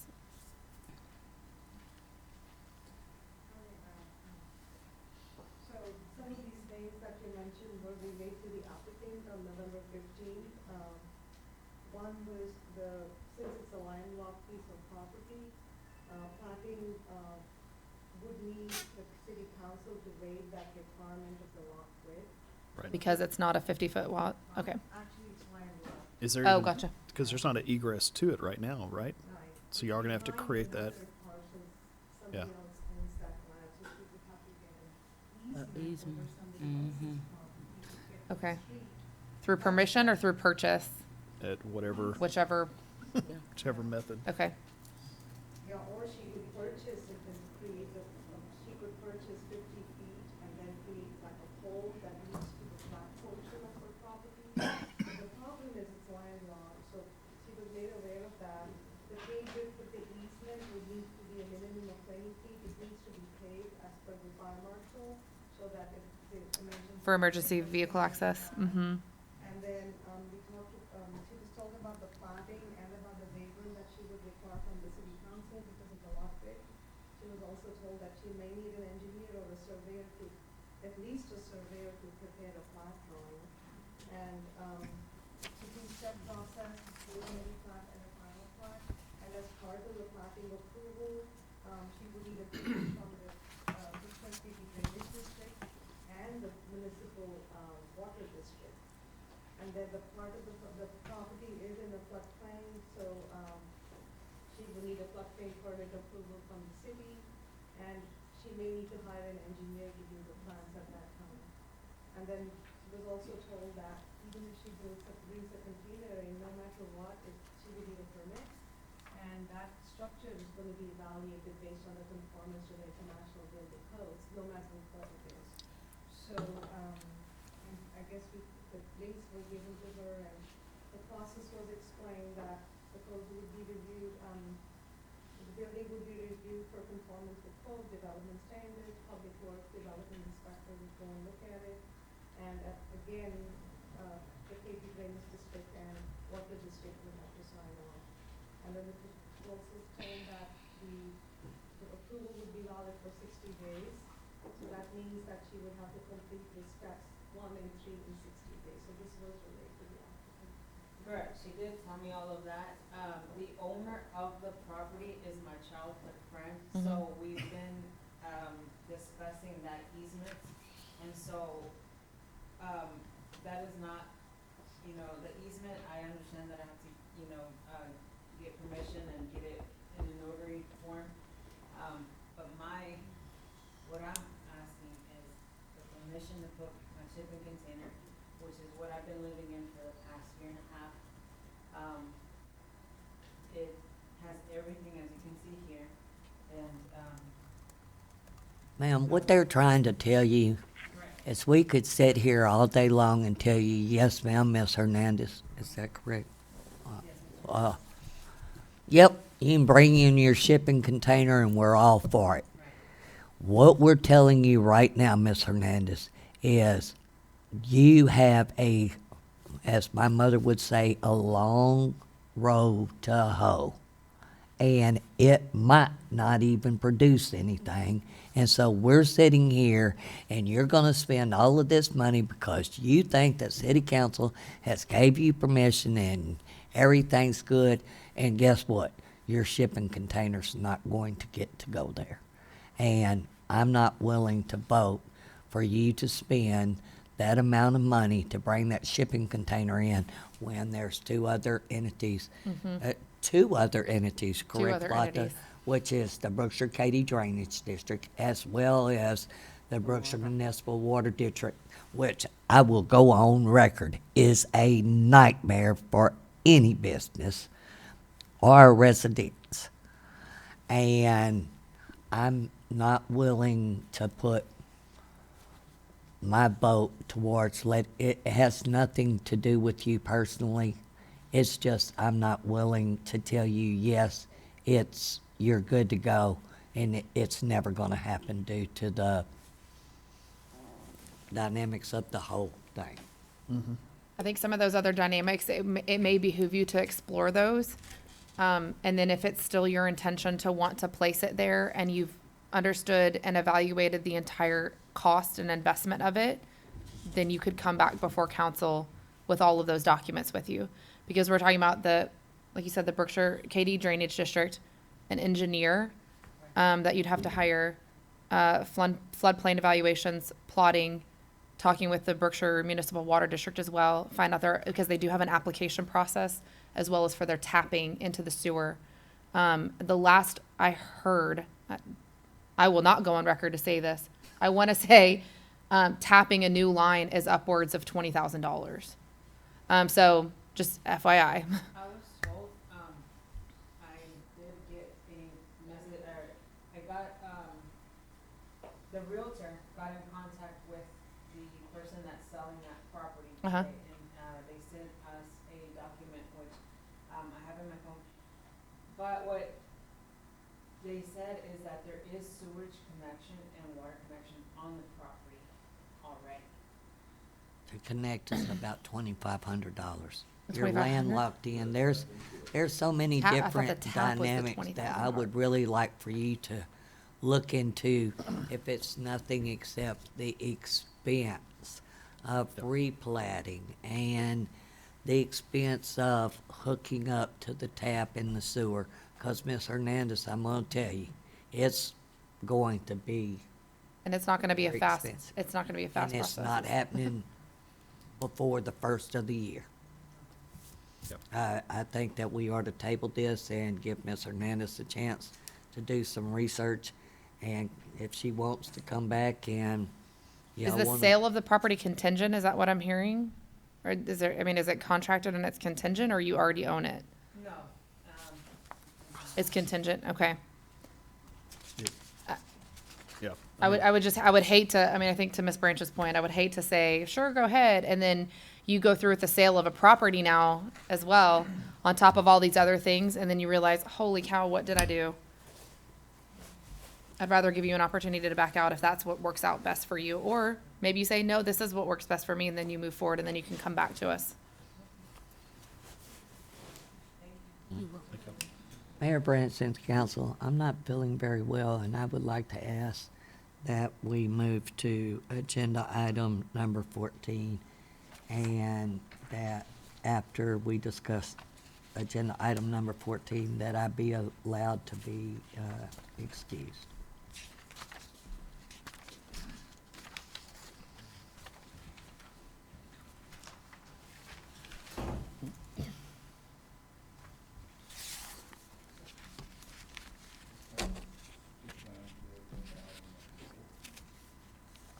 Discussing and possible action regarding city policy.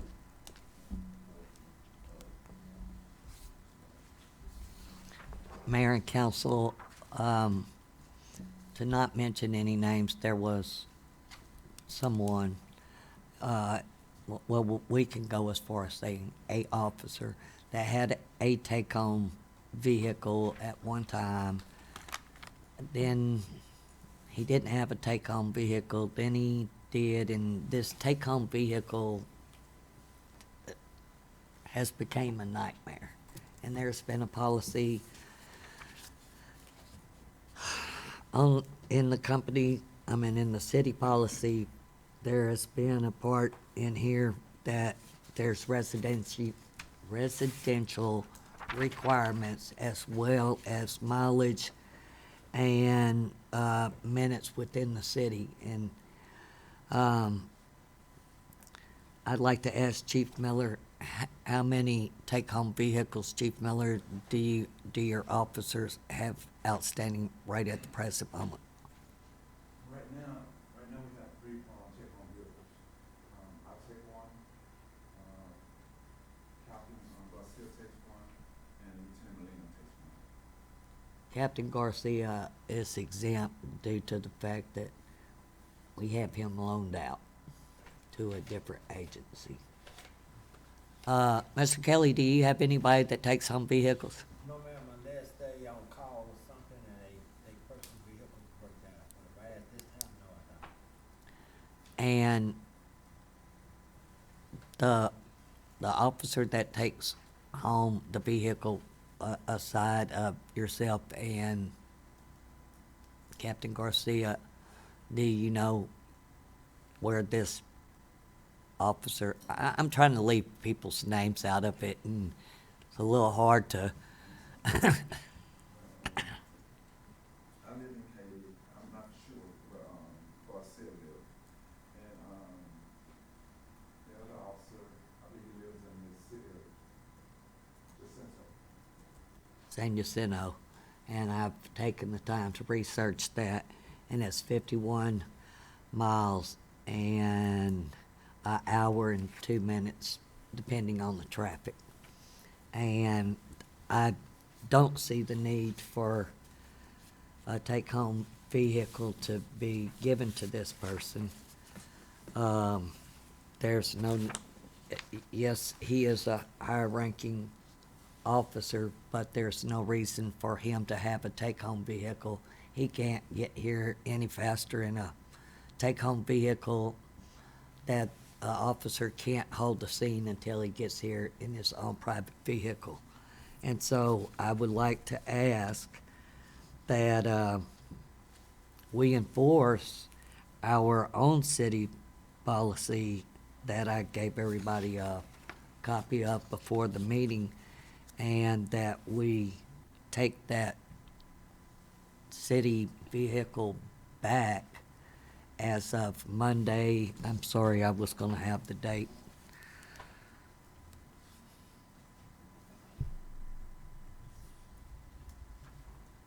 Monday, the 21st, that vehicle be returned and only allow, Chief Miller, where'd you say, did you give me the mileage of where you live? Yeah, you live. So, 20 minutes max. But you're the chief, so I'm not even going to further ask any more questions.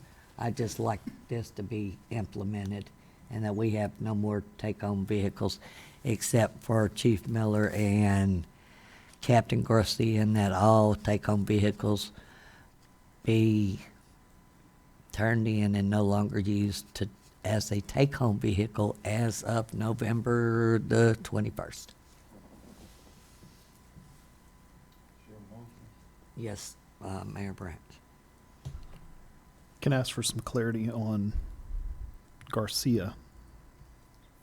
Just because he's loaned out, why does that change? Because that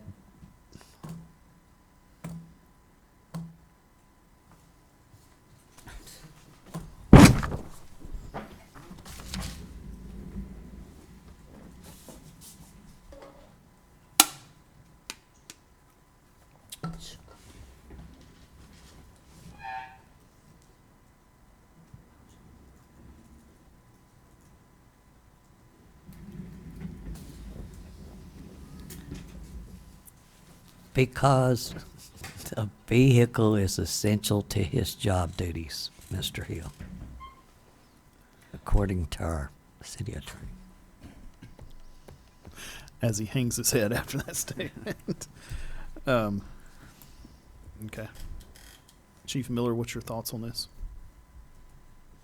What's your thoughts on this? Are you good with this policy or what? Only question I have in regards to the other officer, get caught at 2 o'clock in the morning.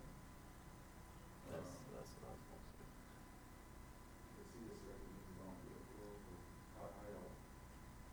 How's he gonna get to work any other time, Chief Miller? I mean, that's part of his.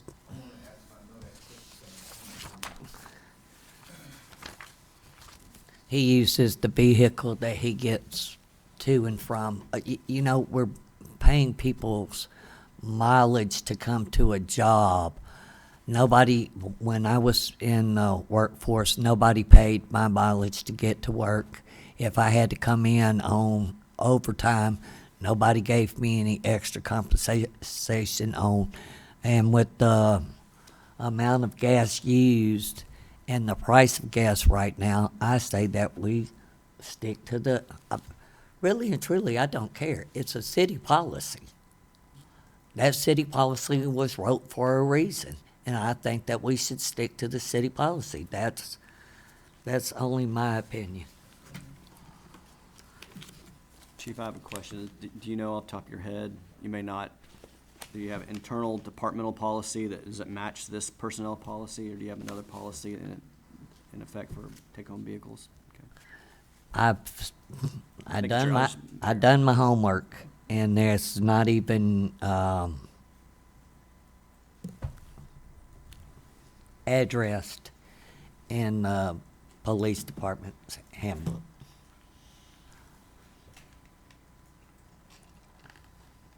I mean, I agree with Chief Miller. I think the only reason why I would say especially because I know he does help and assist with the investigation part of his work. And Really, therefore, like you said, Mr. Stamps, really? I mean, yeah, having to get up at 2, 3, 4, 5 o'clock in the morning for specific calls, and therefore, I mean, that's the main reason. Like I get what you're saying about officers having to drive to work on a daily basis anyway. Okay, it's then not uncommon practice for especially investigators to have take-home vehicles. That's just about every agency. Then why don't we let all the rest of the officers? No, I said have investigators. I didn't say just the average He's officer. not an investigator. He is serving He's as an investigator right at this present moment. But I mean, I don't want to get into the politics of the police department and how many cases has been solved in the last, since we had that dramatic shooting that people were life flighted. So please don't take me there. Oh, no, I'm not saying, even if it was someone else, I'm saying anyone in that position. I don't care who it is. Yeah, okay. It's a city policy. If you don't want that city policy, then let's write it out of the city policy. Right now, we're not following city policy, and I'm just asking the council to follow city policy. Is the vehicle essential to the lieutenant's job? Does he have to go from his place of residence directly to an investigation that does not allow him to come back to the city, pick up a police He's got to come to Brookshire to do the investigation, Mr. McNally. The only jurisdiction that he has is the city of Brookshire. He can come right down Interstate 10, take 1480. But he would never have to go to another place. No. No. We had a K-9 officer that had a take-home vehicle. Never once did we call our K-9 officer out to do an investigation during the night. I'm just trying to. Again, I was just trying to understand. We're working. We had to go to Houston, or we had to go to. No, we're working very hard to get ordinances rewrote that comes up to date. We have policies and procedures in place that's not been implemented in quite a few years, and I think that we need to start it. If we're going to make a rule, I think that we ought to stick to the rule. If you don't want to stick to the rule, hey, let's write it off. As a group, this city is responsible for looking at us vehicles out of the city limits of this city. That's correct, and I don't know what he If does. an accident, something happens in Houston with him driving that car there, you're responsible for what he does. Regardless of these. If he drives his wife to the grocery store, and she falls out of it and breaks her ankle, I mean, we're still liable. I know the city has been involved in many lawsuits that we, Have turned our head to. yes, we were responsible because we didn't go by the rules. Yes, sir. And I'm not a councilman, I just come watch what happens, and I hardly ever speak up about anything, but there are some rules that have been broken.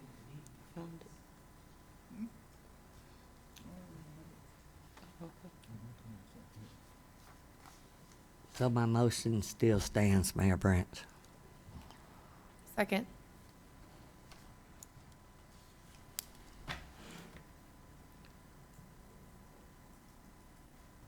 Can you repeat the motion, please? That is of the November the 21st, that City any, policy be enforced effective November 21st. yes, that any vehicle that is going outside the city be turned in as of November the 21st. With the understanding that this is a policy that's going to be enforced across the board, not just Yes, with one not particular just, person. Okay. I guess my concern is the policy says, or within reasonable commuting ranges. Should we be amending the policy to have a specific range? well, it says, Mr. Hill, it says 15 minutes, and I think 20, somewhere I thought that I read 20 miles. So, okay, No, hold on, Yes. you may be right. Let me, Well, let I'll me say, reread that. I'll say this, that the way I'm reading that last sentence stands alone. So the last sentence on that provision says employees allowed to operate city vehicles between their places of residence and work will be required to reside within Brookshire or within reasonable commuting ranges as determined by the city council. So I think in that portion, reasonable commuting ranges is whatever you determine it to be, not 15 minutes.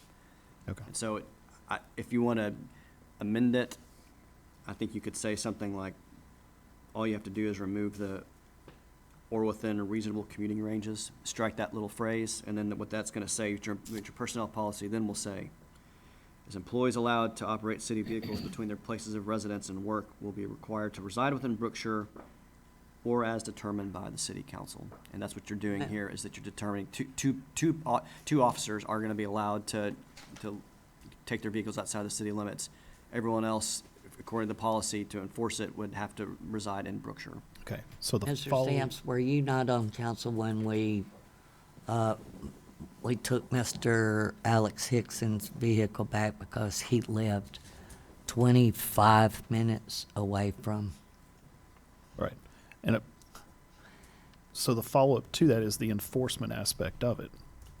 Because we're carving out two exemptions, and I don't disagree with the exemptions, but who gets to determine those exemptions moving forward? It would be council. The way this thing will work is as determined, It or as says- determined by council, so it would be. Okay, so this motion includes those specific Two. individuals. Yes. All right, as long as that was my caveat, is that it would lead open to interpretation of, no offense to the chief, all of a sudden Chief Miller saying, well, we just hired Corporal, you get to have a take-home vehicle. I just want to make sure there's some exemption in there, so it's, if we're going to go this route, it's clear. And there is no, somebody's driving to Missouri City and back and trying to play people against each other, that one person said they could and one person said they can't. Correct. If the policy is the policy is the policy is At the least it policy. is In Definition. other words, Chief Miller, tomorrow, don't go in and hire Officer Sally Sue and tell her she can drive her vehicle Home and work. to Liberty because she's cute.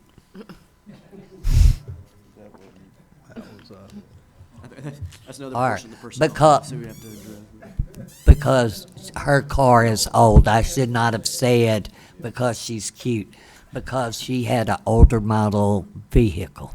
I I so apologize, Mayor and Council. Justin's skin is crawling over there. I apologize, No, it's fine. Justin, It's I fine. apologize. Okay, what are we doing? Vote? It was moved and seconded, so Yeah. You take a vote. So was it amended to, make the amendment to strike that? So just so everybody's clear, what's effective November 21st, so it's this coming Monday. Personnel policy will be enforced, and it's going to be this policy. Employees allowed to operate city vehicles between their places of residence and work will be required to reside within Brookshire or as determined by the city council. City council has called out 2 positions to the police department that would be exempted from that. And that's So we're striking the phrase reasonable community. within reasonable commuting ranges. Yes, sir.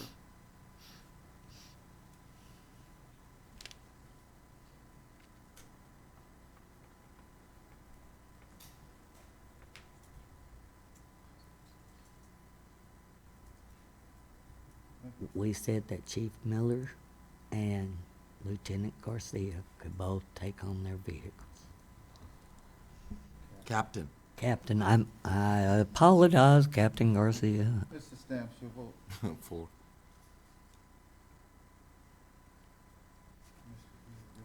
vote. 4.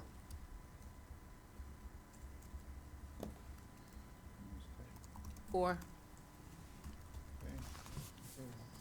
And Mayor and Council, I had 3 future agenda items that I would like to be put on the next agenda and ask for your permission to get with Mayor Branch at a later time to put them on there, not any,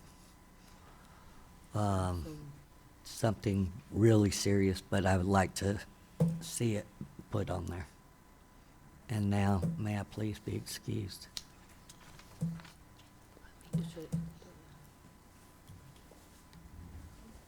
Miller's gonna run me to the house. Just put your stuff in the thing so we can take home. Mayor Branch can get it. I applaud y'all's decision. I'm sorry? I applaud y'all's decision. he said I applaud. She's ready to argue.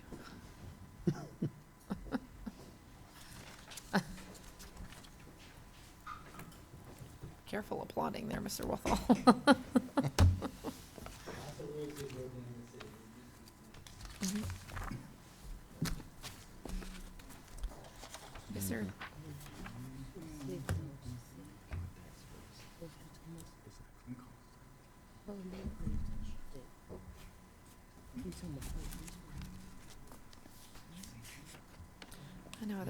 I know other agencies are some.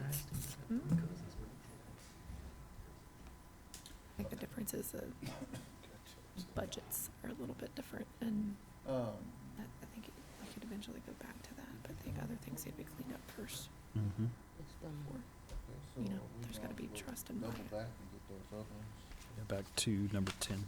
Be item 10. Yes.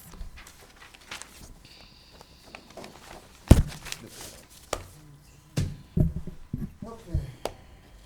Hopefully these Agenda next item few are number a little faster. Hope so. Discussion and possible action regarding resolution number 1417, a resolution designating authorized signature for community development block grant contracts funding documents. This is for the Hurricane Harvey. Most of this work, to my understanding, has already been completed. Evidently, the employees did a tour yesterday with someone from GrantWorks or the engineer or somebody. Looking to Mike, I'm looking to you. I emailed GrantWorks to find out exactly what this is because I was curious too. I wouldn't. But evidently, this is to allow the release of the last funds. And so previously, I think a now former employee was listed, and with some changes, they're asking to add essentially, I believe, Mr. Rodney and Miss Glover as Want a to be able to contract? sign the paperwork. I think it actually reads the mayor, mayor pro tem, or administrative assistants. It's my understanding. If I'm wrong, Rodney, please change. with Mr. Jordan? Yeah, all the work's been performed based on what I was told. There's a couple punch lists. Yeah. On South Street. I believe that's on the corner, and that grant runs out This month. Yeah. Ooh, So they gotta get it signed. okay. Okay.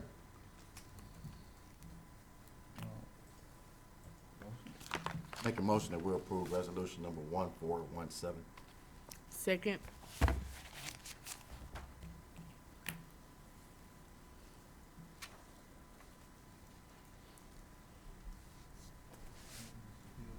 Four. Motion carried. Four. Ms. Newendorf. Did I skip? Yeah, you did. I could say against just to be fun if you wanted to. The motion would still carry. Four. Motion carries.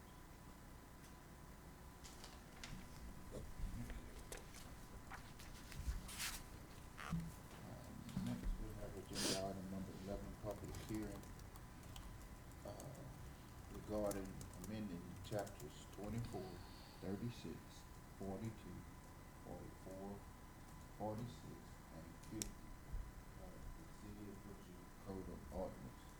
This regarding proposed amendments intended to provide update requirements for setbacks, building height, landscaping, drainage, thoroughfare design, and related development standards to applicable development.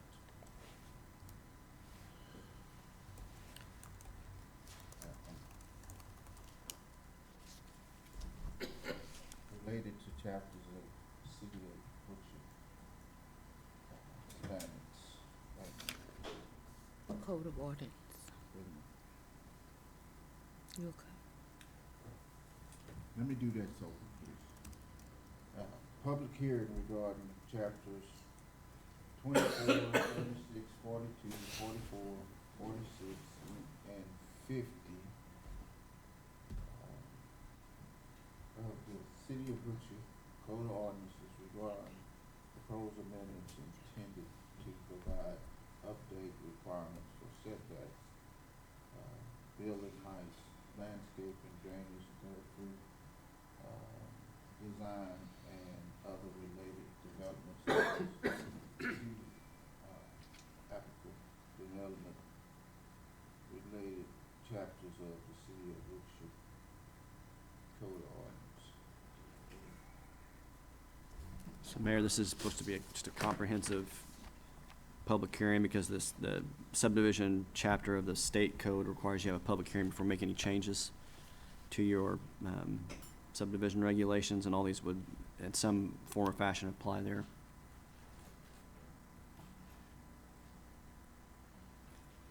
Do you guys want to get set up? So you have Lotta and Krishna are here, and depending on how you want to do it, Mayor, but we could have your development team present all the changes and then have the public hearing after that. I would like to. Okay. I mean, unless anybody disagrees. Oh, I thought you were saying.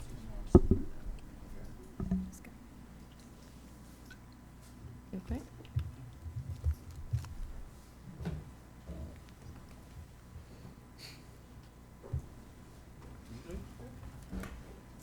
No Lotta. Yeah. I know, that's what I was like.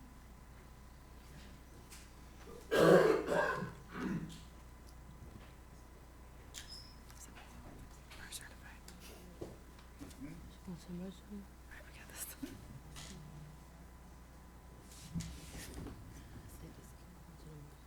No. But she told me that from here, that's how she feels. That's why I'm asking you, is you okay?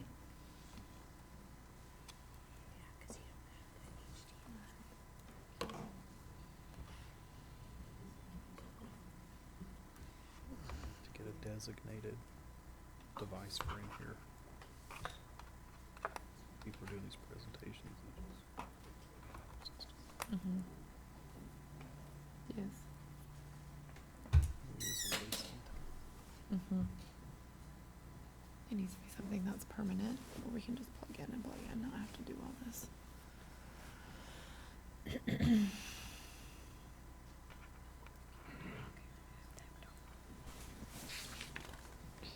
I made my family dinner.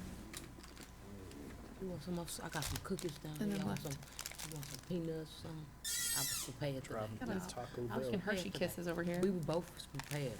I bought some, he bought some. They're spreading the love around. The other day at work, I was eating spoonfuls of chocolate chip cookie dough. That's how bad the day was. I did eat lunch today, so. My students came. Yeah, My this- students came in this and they're my like, Miss snack. Newby, I ate you lunch alright? I was today. like, made don't even sure talk I about ate it. lunch today. These I don't wanna are hear it. college I told him I staples. needed 30. I don't want to hear your judgment. Spoon it right out of there. I said it's almost told him, I Thanksgiving. said, Sit look, I down. got this long Sit down. meeting I gotta go to after work, so I'm gonna need y'all, I needed 30 minutes, so give me a little noodle. Yes, ma'am. I had a little chicken today. I gotcha. You gonna bill them for the service hours on that device? You want the peanuts, pecans, you good over there? Got a little pecan. Wait, are you just having trouble? Some Popeyes. It's not Oh, detected. look. Hit the window button right there. Hold that down. Pete. Okay. Where's that little remote though that he had earlier? Right here. Extend.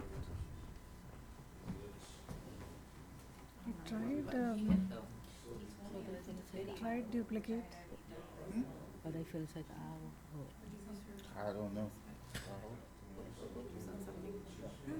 It came. You say? Yeah. What do you say?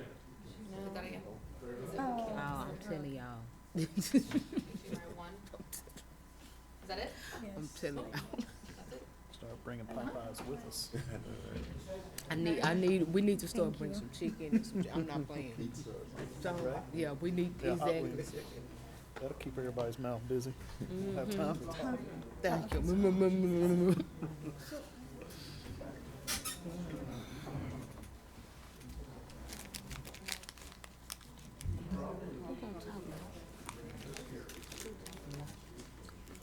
I don't know. Oh, we gonna be here, oh my God. Oh, jeez. Made a delicious smelling quiche tonight. Looked delicious. Literally came out of the oven as I walked out the door. Good evening. We're going to go over some of the proposed changes in the codes, just a little bit of background. Gentlemen, Excuse Mr. McNally. me, excuse me. We're getting started, thank you. So I guess this was in your council packet, and then there is also a memo that kind of has some more information.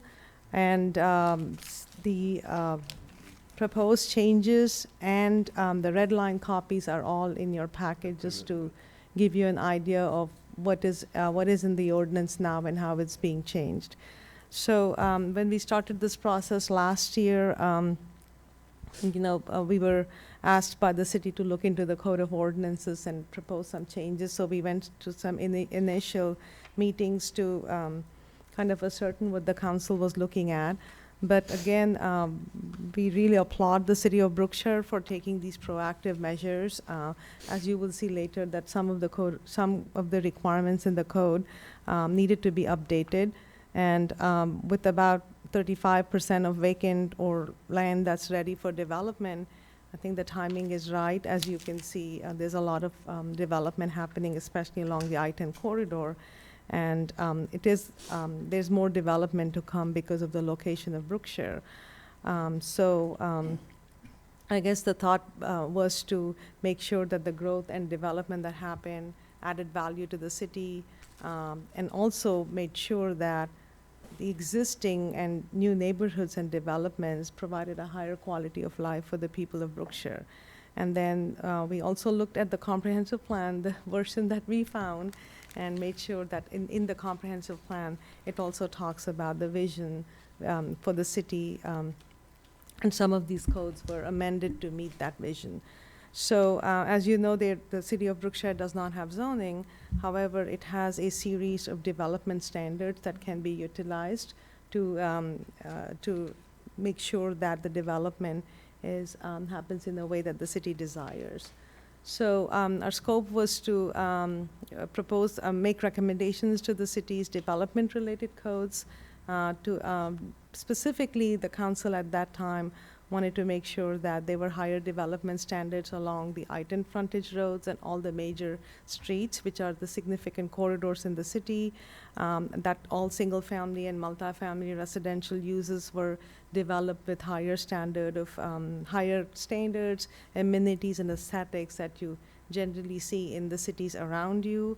And also, the thought was to make sure that, especially since there was no zoning, look at adjacency issues and make sure that there were measures built in to protect residential uses from adverse impact of non-residential or especially incompatible land uses next to residential.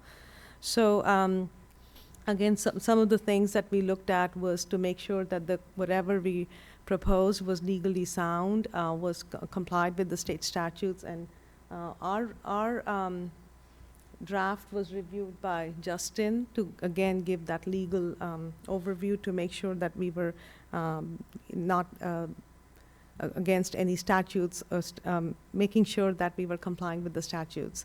The second thing we looked at was just written language clarification. There were some incomplete information, inconsistencies, errors, and tried to create a user-friendly format. We did not do a rewrite of the code. We were just amending sections. So we tried to do the best we could, added some cross-references, added illustrations, as you can see, stuff like that. And then once the code, once this is on the website, the thought is to make sure it's hyperlinked so that people can just go to the sections that they need to go to. And then looked at development standards, tried to see where standards were missing or guidelines were lacking, and looked at policy considerations to make sure that it's easier for developers to navigate the process. We looked at where simpler and more efficient processes could be added into the code, especially those that were permitted by the state and county standards and best practices. And just looked at the entire format of the document, and this is really when it's on the website to see how we can clean up the electronic version with hyperlinking and things like that. So with that, the chapters that we looked at was the chapters that are listed here, and you have a copy of 6 of them. The subdivisions is still in progress, and the corridor overlay district was eventually incorporated into the development, the use development standards. So just some background, as you can see, we've been trying to have a dialogue with the city council.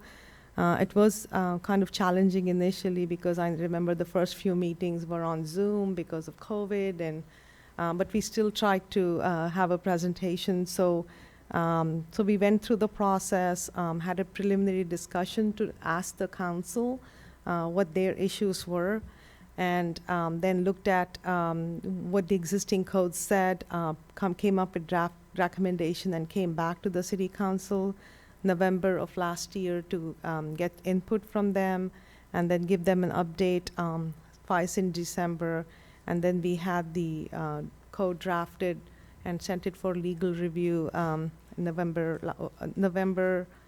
it should be, actually it was before November 18, 2020, a few months back, I think. And then, but while we were working through this, the city council did amend portions of chapter 50 and 10, which related to building height and setbacks. That happened early this year. And so we've been, since March, we're working on it, and I think March 22nd was finally when we actually presented it to the city council. It was in a workshop format, and then we were hoping that it would be, we haven't updated this presentation because this is the presentation. I made a copy of what was presented in May, and the thought was that it would be adopted in May. Again, the things that we have discussed in March are the sections that you have in your packet today. And so just kind of summarizing what these sections are, and you can see the red lines have details and the memo has more details. So the one was the council was interested in making sure that the section on manufactured housing was looked into to make sure that it added amenities, made sure there was a public hearing process, looked at setbacks for structures, landscaping, and then also making sure that the skirting of how the structure was treated, the skirting of the structure to be similar to the rest of the structure, requiring a perimeter masonry fence around the park, and also just making sure that there were amenities added in that would make the park, enhance the quality of life for the residents in the park, and making sure of the requiring concrete asphalt pads, paving for driveways and parking areas,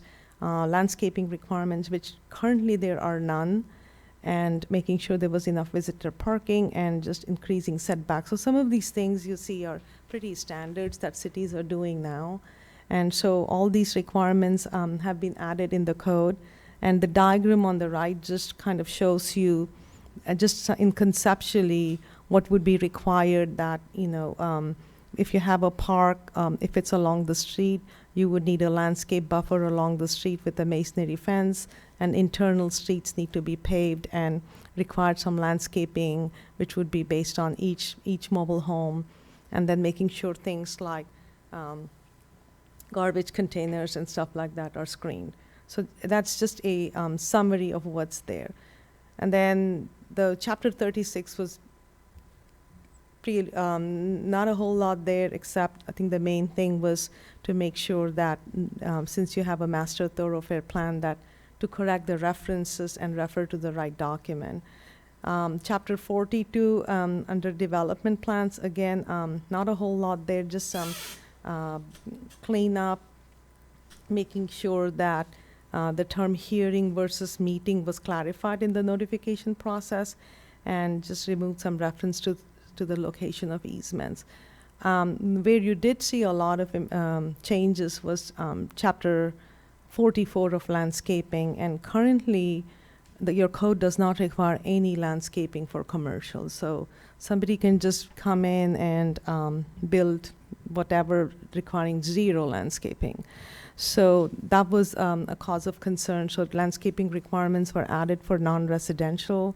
That included, as you can see in this picture, kind of added the street trees along the street, parking lot landscaping that you see typically in other cities, and then some screening to screen the parking lots from the street. And the other thing that was added here was it wasn't clear when landscaping would trigger. So if there was an existing site that was non-conforming, meaning it was legal when it was built prior to these regulations. So if there is a, say they on a 10-acre side, there's 500 square feet of a building now. If you make these changes, it would be considered non-conforming. But what this ordinance does is then says if they expand for additions over 500 square feet, then they would have to conform to the new requirements. So that nobody was really grandfathered unless it was major. And also added minimum area for landscaping. So if you look at the markup, you'll see based on the use, a certain percentage of the property has to be left as landscaping. And then one of the things that is pretty common that you see in multifamily is requirement of a common open space, and it's written in terms of per unit how much open space, so that the residents don't live in a really dense neighborhood and have some greenery, have some playscapes, dog parks, and things like that. One of the things that really I would thank Mrs. Branch, she's not here, was she did point out that the plant list was missing from the ordinance. So we researched some other cities and added a recommended plant list, which includes the trees, the shrubs, which are native and indigenous. So you know that they're going to survive here and thrive with minimal maintenance. And then requirement for irrigation for multifamily and commercial. As you know, if you don't have that, then landscaping is not going to survive. And the other thing that was one of the things that came up was, detention basin. A lot of times detention basins are just dug as a hole in the ground and are not maintained, they're not landscaped. So there was some requirement added that if the detention basin was located in the front yard, then additional landscaping would be needed just to make it look like an amenity. And again, these are all this is not for single family. It's basically for multifamily and commercial or non-residential. The other chapter that we looked at was the signs chapter. On chapter 46, some of the duties of staff was added there. The definitions were missing as to what is a monument sign, what is a pole sign, things like that. And just clarified measurements and calculations. As you can see in the diagram, it just shows you how do you measure a sign area, how do you measure a site, what if there's a base. So those were clarified. And things like area, height, location, number of signs, and setback was clarified for all type of signs. The billboard prohibition is actually there, so we kept that and made sure that monument signs were permitted, and that's one thing we had heard from the council. On the right, you see this sign. It's called a pole sign, and a lot of cities try to get away from it and make sure that the sign looks nicer. It's more a monument sign, which you see about. And then added requirements for subdivision signs, that if somebody wanted to have a sign, that's how it would be. And then also looked at use development standards there. So that's the next chapter. So this is another big chapter which talks about really how is the site going to be developed. And like you see, in some of the things was a lot of aesthetic standards were looked at, like if you have a dumpster, how should it be built, what type of screening, what type of landscaping, making sure in this case adjacency requirements, if you have a commercial next to a residential, what type of buffers are required. This is where the side and rear setbacks were increased also, and that was already adopted a few months back. Some illustrations were added, figures like this which clearly said what is your front yard, what is your rear yard, what is a flag lot, things like that, so that people could easily understand and there was no ambiguity on that. Then setbacks were looked at, and then there was some clarification about the number of residences per lot. And the variance procedure was missing from the code, so we added that section. If somebody wanted a variance from any of these requirements, what is the process? So typically the process is there would be a public hearing where the neighbors are notified, and then the council would make a decision, basically. What the variance procedure also does is it allows the council to place conditions. So if if you find that they have a unique situation where a variance is applicable, then the council has the ability to add conditions that would make that have the negative impacts of the variance be ameliorated. And then the expansions and triggers, the nonconformity section, we have addressed it a bit here, and some of it will be addressed in the platting section. So the other thing, the subdivision section, I know Dustin is reviewing it now, but we have worked on that too. And the biggest problem we see in Brookshire, and that we have heard from people, is the city only allows two types of plats, the preliminary and the final plat. And there are, and I think I mentioned it before, if I have a lot and I just need to move my lot line by a foot, I still have to go through the preliminary process, come to the city council, get approval, then do another final plat process and get approval. And the code does, the Texas state statutes does allow shorter processes like replats, minor plats, development plats, and amending plats, where some of it are can be administrative. So if somebody is just moving a lot line, they really don't need to go through the whole process and come to the city council. It could be something that can be done administratively. One time, they don't have to go through two steps. So that's something you will see in the subdivision ordinance. And then just there is another, the other problem typically cities have with subdivisions is when you have like 100-lot subdivision being built, the developer comes in and puts in a preliminary plat, the plat gets approved. The second step is to make sure that all the public improvements like the streets, the water, the sewer have to be designed, and those are called construction plans. They have to be approved.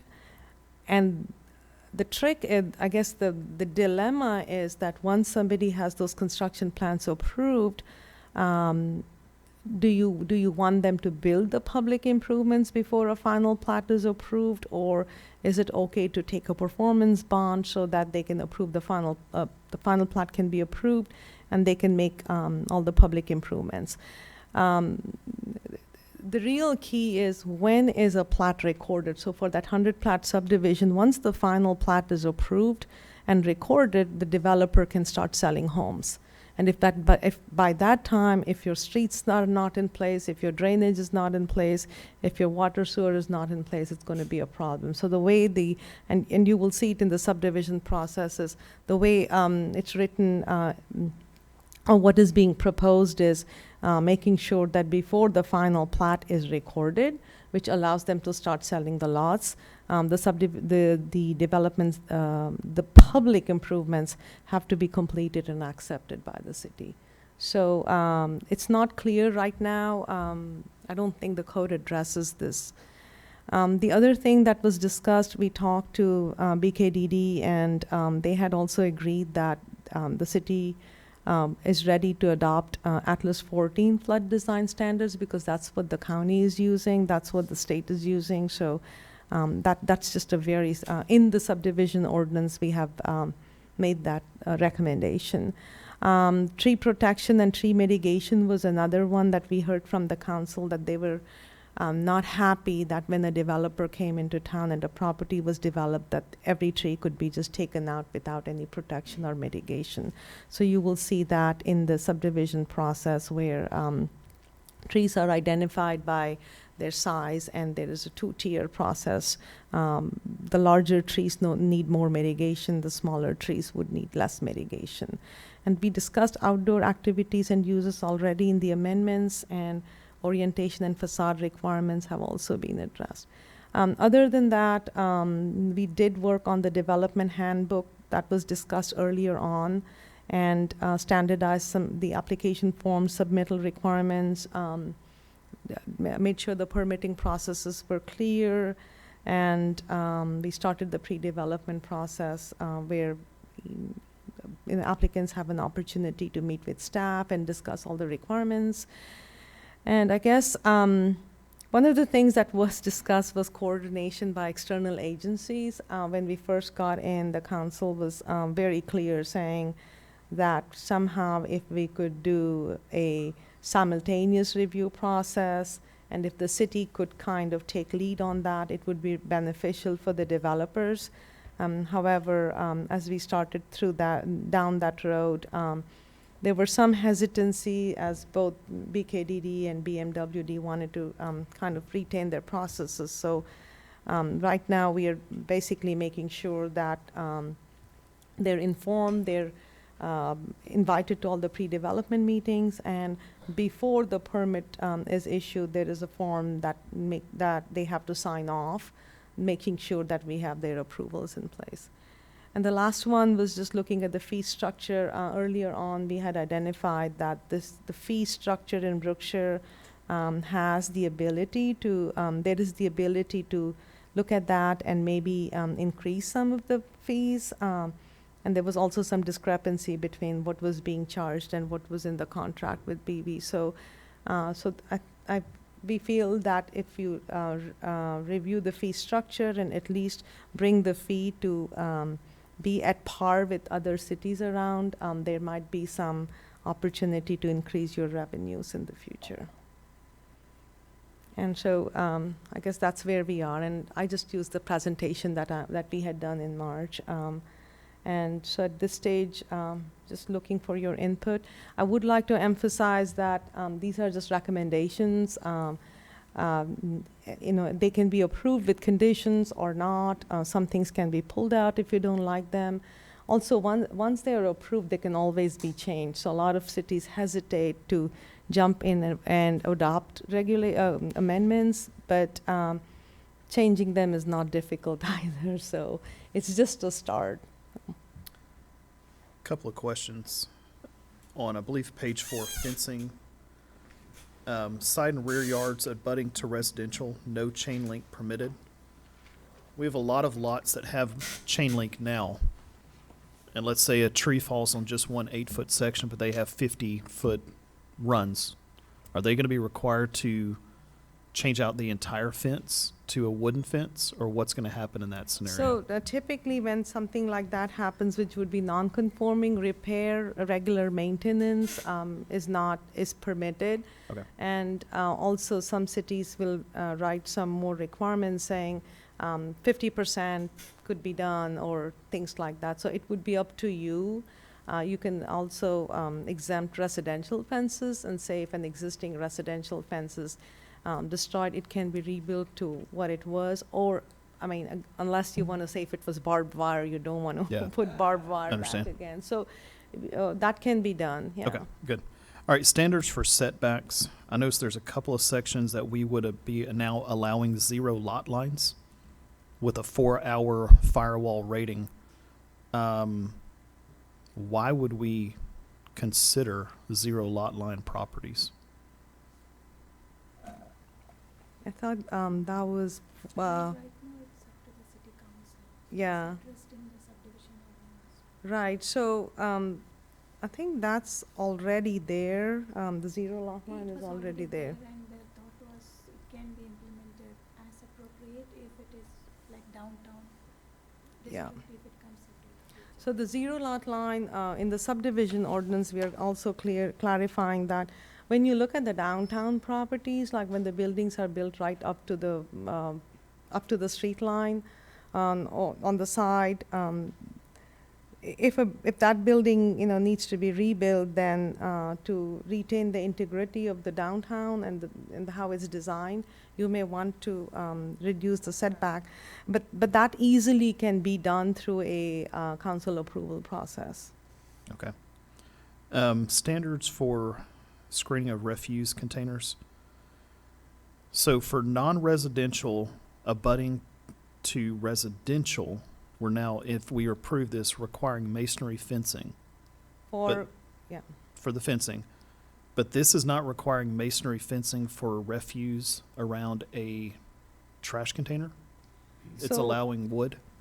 So for the trash containers, there are 2 options. If you have wood, you can have wood if you have a row of landscaping around to screen the wood. So I think it's later on. I'm not sure where you're. As of now, trash enclosure is masonry, right? So this gives you the option of not having the masonry, but if you have a wood, then you have to put 6-foot wide landscaping around it. Because sometimes even the masonry, is not the best option. So if they want that. Okay, and the last I have, then I'll. Is exterior standards for new development or additions, subsection 3. It says portions of the building facades not facing the roadway, not adjacent to residential, to have 50% masonry or glass, and then there's other areas that address the type. I thought we had discussion, Mr. Pruitt, kind of in a recent, that the legislature may have changed something where we no longer can dictate the design standards. I mean, I'd love for us to be able to, but I thought there was a change that does not allow us to do that. I think when we talked, we said it's a recommendation, it's not a requirement. So the thought was, I don't know if it reads like that. I think it reads as a requirement. Yeah, okay, so we need to make sure that it's a recommendation. And the thought was, and Justin I'm in agreement with it. I want to make sure legally Well, I would say this, if it's a some, requirement. There's some, like you have right now, I think in your code, you have those masonry requirements like most cities do. And from what I've heard, that in this legislative session, at least TML is going to make a push to kind of walk back some of those requirements that were taken away in that particular bill. Good. All that. So it could be that we keep it in there and we may not get traction with the legislature, but if we do, and that kind of thing, you know, we could apply it then. Okay. Okay. All right, that's all I have. Thank y'all. Y'all did a good job.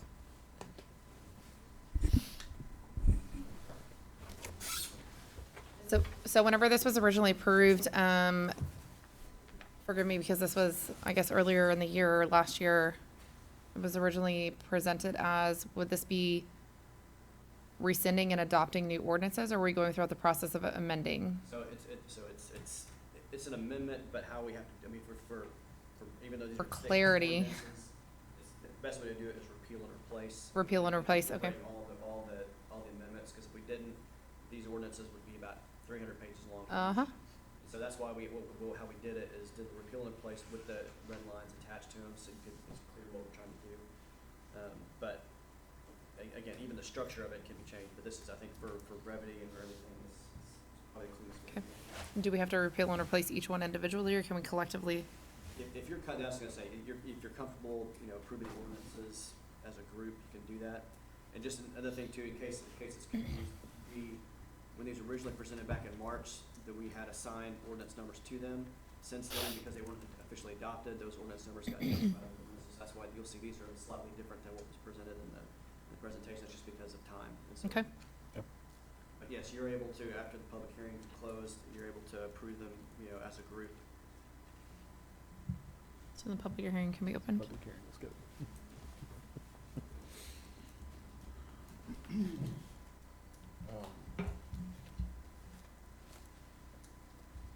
Close the public hearing.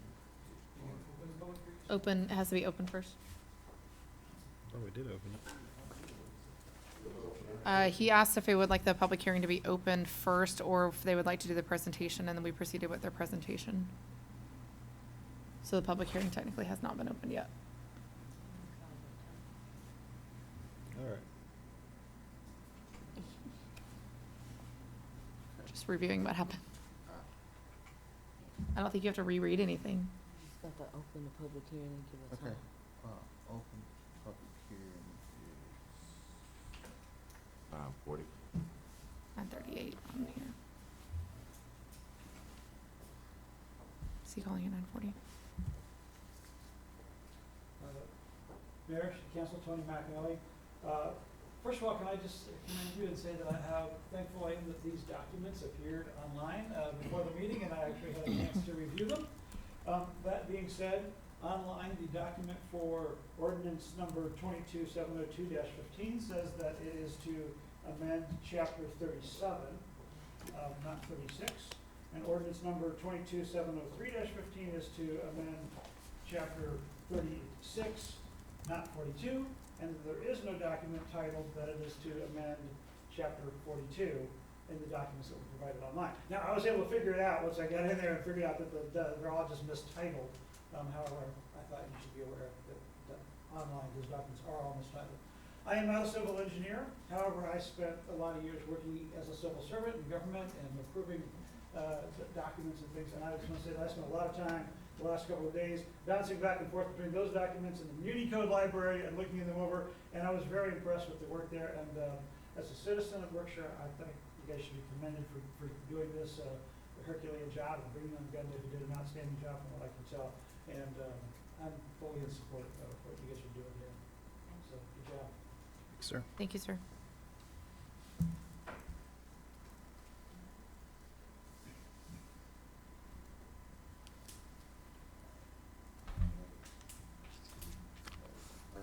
public hearing.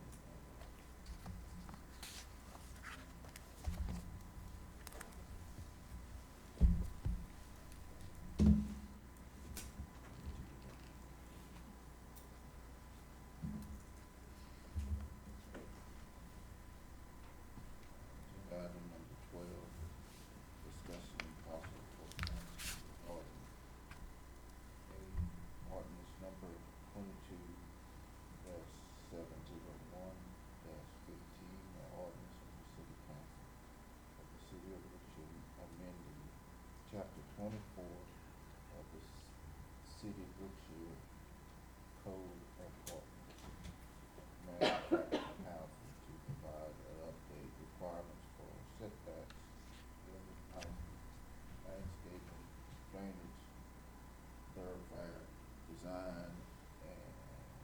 other related developments. Mr. Mayor, I think, Mr. Pruitt, you said correctly, we could just do them all at once, right? He doesn't have to read them You all. don't have to read it. I was gonna say, I mean, you have to read it all. If you wanna just approve all the Kind of ordinances. look that's out fine. for you, Mr. Mayor. I move That's a lot of to, I move to repeal chapters 24, 36, 42, 44, 46, and 50, and adopt ordinance number 22-701-15, 22-702-15, 22-703-15, 22-704-15, 22-705-15, and 22-706-15 as presented by the Good Second. Corporation. Stamps or 4. 4.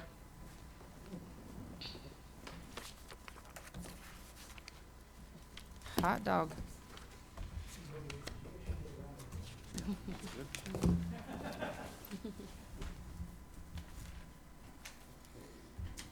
Agenda item number 13. Discussion and possible action regarding drafting of floodplain administration and a local agreement between the Brookshire Katy Drainage District and the City of Brookshire. Let's know about Mayor and Council, so as presented at the last meeting, it seems that there may be some disconnect between how the Brookshire Katy Drainage District operates and the City of Brookshire in instances where it involves potential floodplain areas of properties.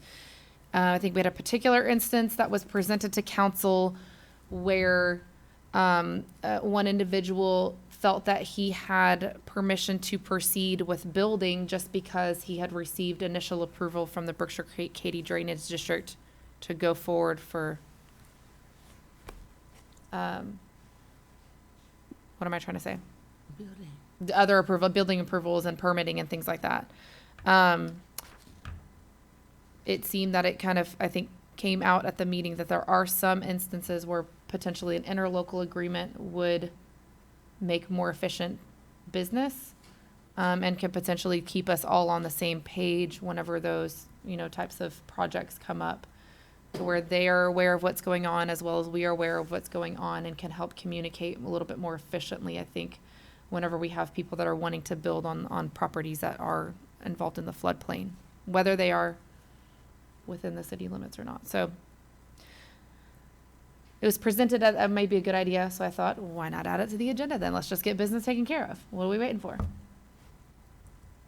So I don't know if that's something that needs action. I don't know if it needs a motion. Is that something where we just direct you, Mr. Pruitt, to draft that interlocal agreement? And let's, Even what you talked about right now, I can get it done with the BKDD, and we'll work with your acting engineer and then even future engineers to make sure everything's kosher on it. sounds fantastic. No action. No action needed? Mm-mm. I mean, if you disagree, feel free to say so.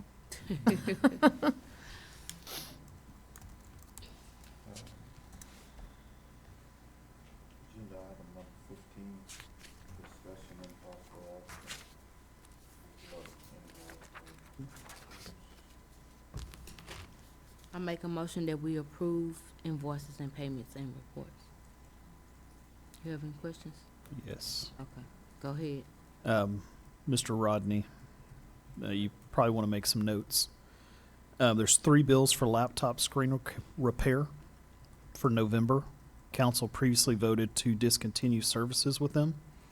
So we need to verify if that's a post-dated invoice for the previous month or if that's for November. Based on the billing I've seen, I have a feeling it's for November, so that should not be paid for those 3. Verizon Wireless for the municipal courts. Ms. Green stated to us a month or 2 ago that they've discontinued Verizon Wireless for the courts department, so I'm not sure why we still have a bill there. And then the courts department, there was a invoice for Impress computers, but no receipts provided. So I'd like to see those 5 excluded from this approval tonight. Wells Fargo, the PALS closed account, are you able to speak to that, what exactly that was?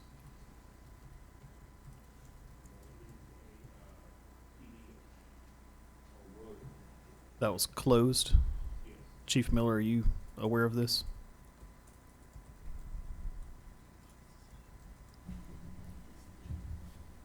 Chief Miller? Mr. Kelly, can you? The PALS closed accounts for PD. What was that for?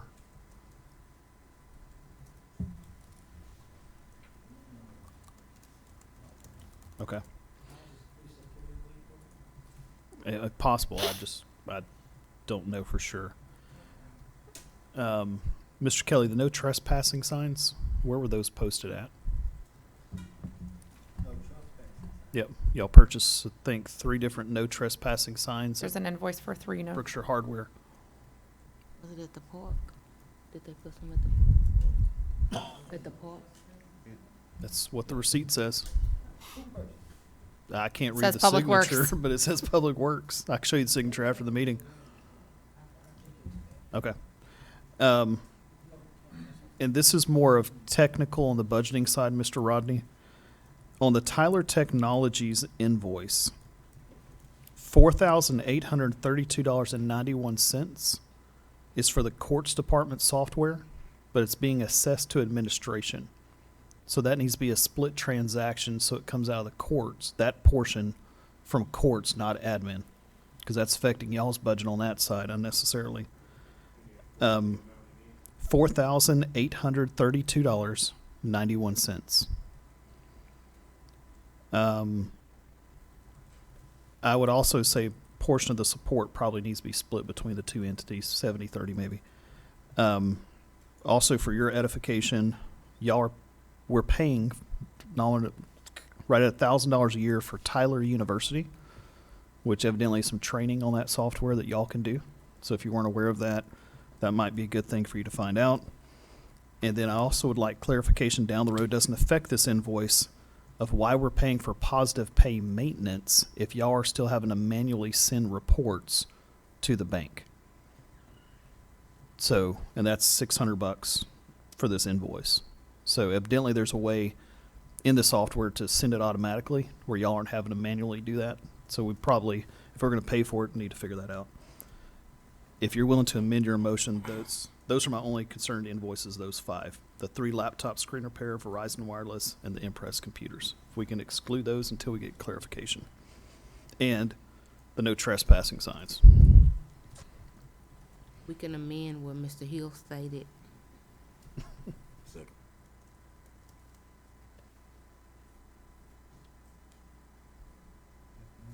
Four.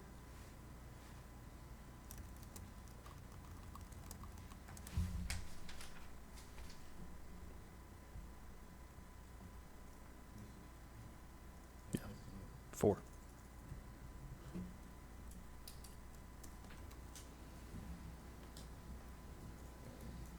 Motion carries.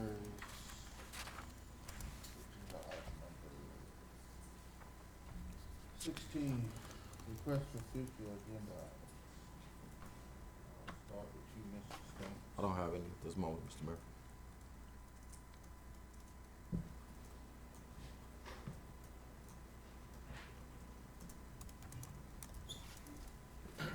Mundo? None at this time.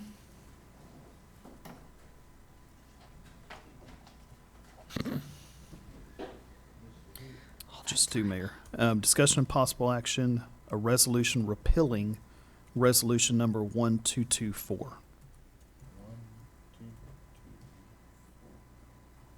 Okay.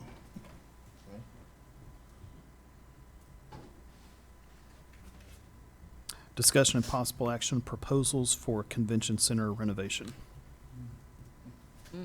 All right now. Hmm? I said, all right now. We'll have 4 to look at, so take y'all's pick. Oh, we out, they coming next week. Are we texting me? All right now. And there's 4? There's 4. Wow. I can't believe that. We all put them out there. I just We made them never up. had 4. Start picking up the phone and calling people. It's amazing what'll happen. Well, now. A lot of people want to make money in this day and age. Excuse me. I'm You were sorry. flabbergasted I'm just over there. Really, I'm really excited. 4. People won't Oh, work. none at this time, Mayor. Exactly.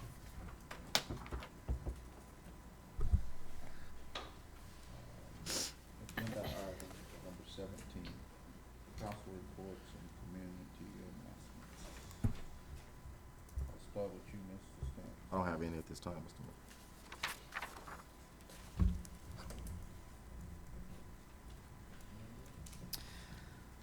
Mayor. This coming Saturday, as we all heard this evening, our Royal FFA will be competing at the Area 11 Leadership Development Event Contest. Should they place in the top 2, they will get to advance to state at Sam Houston State University the first weekend of December. So we wish them luck. And then I saw on social media today that there is a bake sale being held this coming Saturday as well, 11 until sold out at Repka's. To fund some medical expenses for Rylan Stevens's cochlear implant surgery, which looks to be just a local resident. She's cute. Sweet little thing. So, figured that was worth sharing. And what time is it? The flyer, I shared it on my social media page so that it begins at 11 a.m. until sold out at Repka's. It's too bad it's not crawfish season yet. I know. You could do a 2-for-1 special, but So ready, I'm so ready. maybe we're gonna have an early crawfish season again this year. We might. That's it. Maybe just a prayer for early crawfish season. Is that time? That was earlier in the agenda. Mr. Hill? I just want to recognize Mr. Kelly and Public Works for the great work they did helping us get the Donegan home completed as part of the EDC project. But they did a really good job on some different pet projects, and it's lit at night now. It's thanks beautiful. to the work y'all did. So I Beautiful. appreciate y'all. Good job. Great job, great job. And that's all I have. Do you want to announce the events happening on the first weekend of December? Oh, yeah. So our Christmas festival is December 2nd and 3rd. December 2nd will be the lighting of the downtown area, as well as Pictures with Santa. Our Royal junior high and high school are going to be here playing Christmas music. So they're going to kind of tag team off each other, the band, both bands. So we'll have a ceremony doing all that. On that Saturday, we'll have a barbecue cook-off going. We'll have breakfast with Santa starting at 10 a.m. A vendor's market beginning at noon, and it'll kind of conclude with the Earl Sanders Junior Band at 6 to 9 p.m. on Saturday. So it should be a good event for all. Y'all allowing vendors to come in? Yep, vendor market from 12 to 6. Okay. Anything else, sir? That's all for me, sir. Ms. Tate?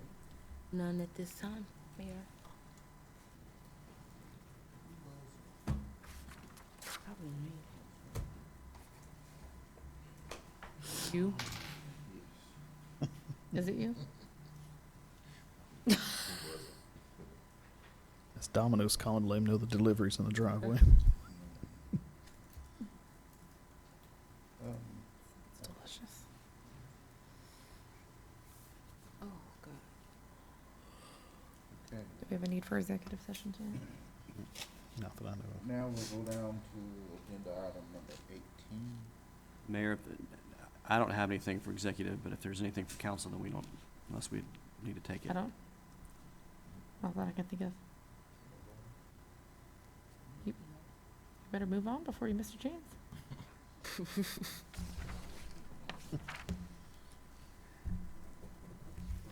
action 18, no action 19. Not needed.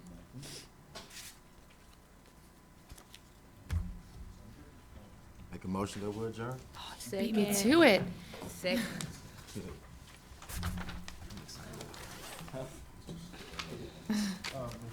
I was ready. 4. I was gonna say I've got to work next week too.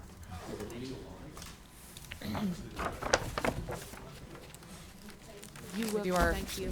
flower of the month.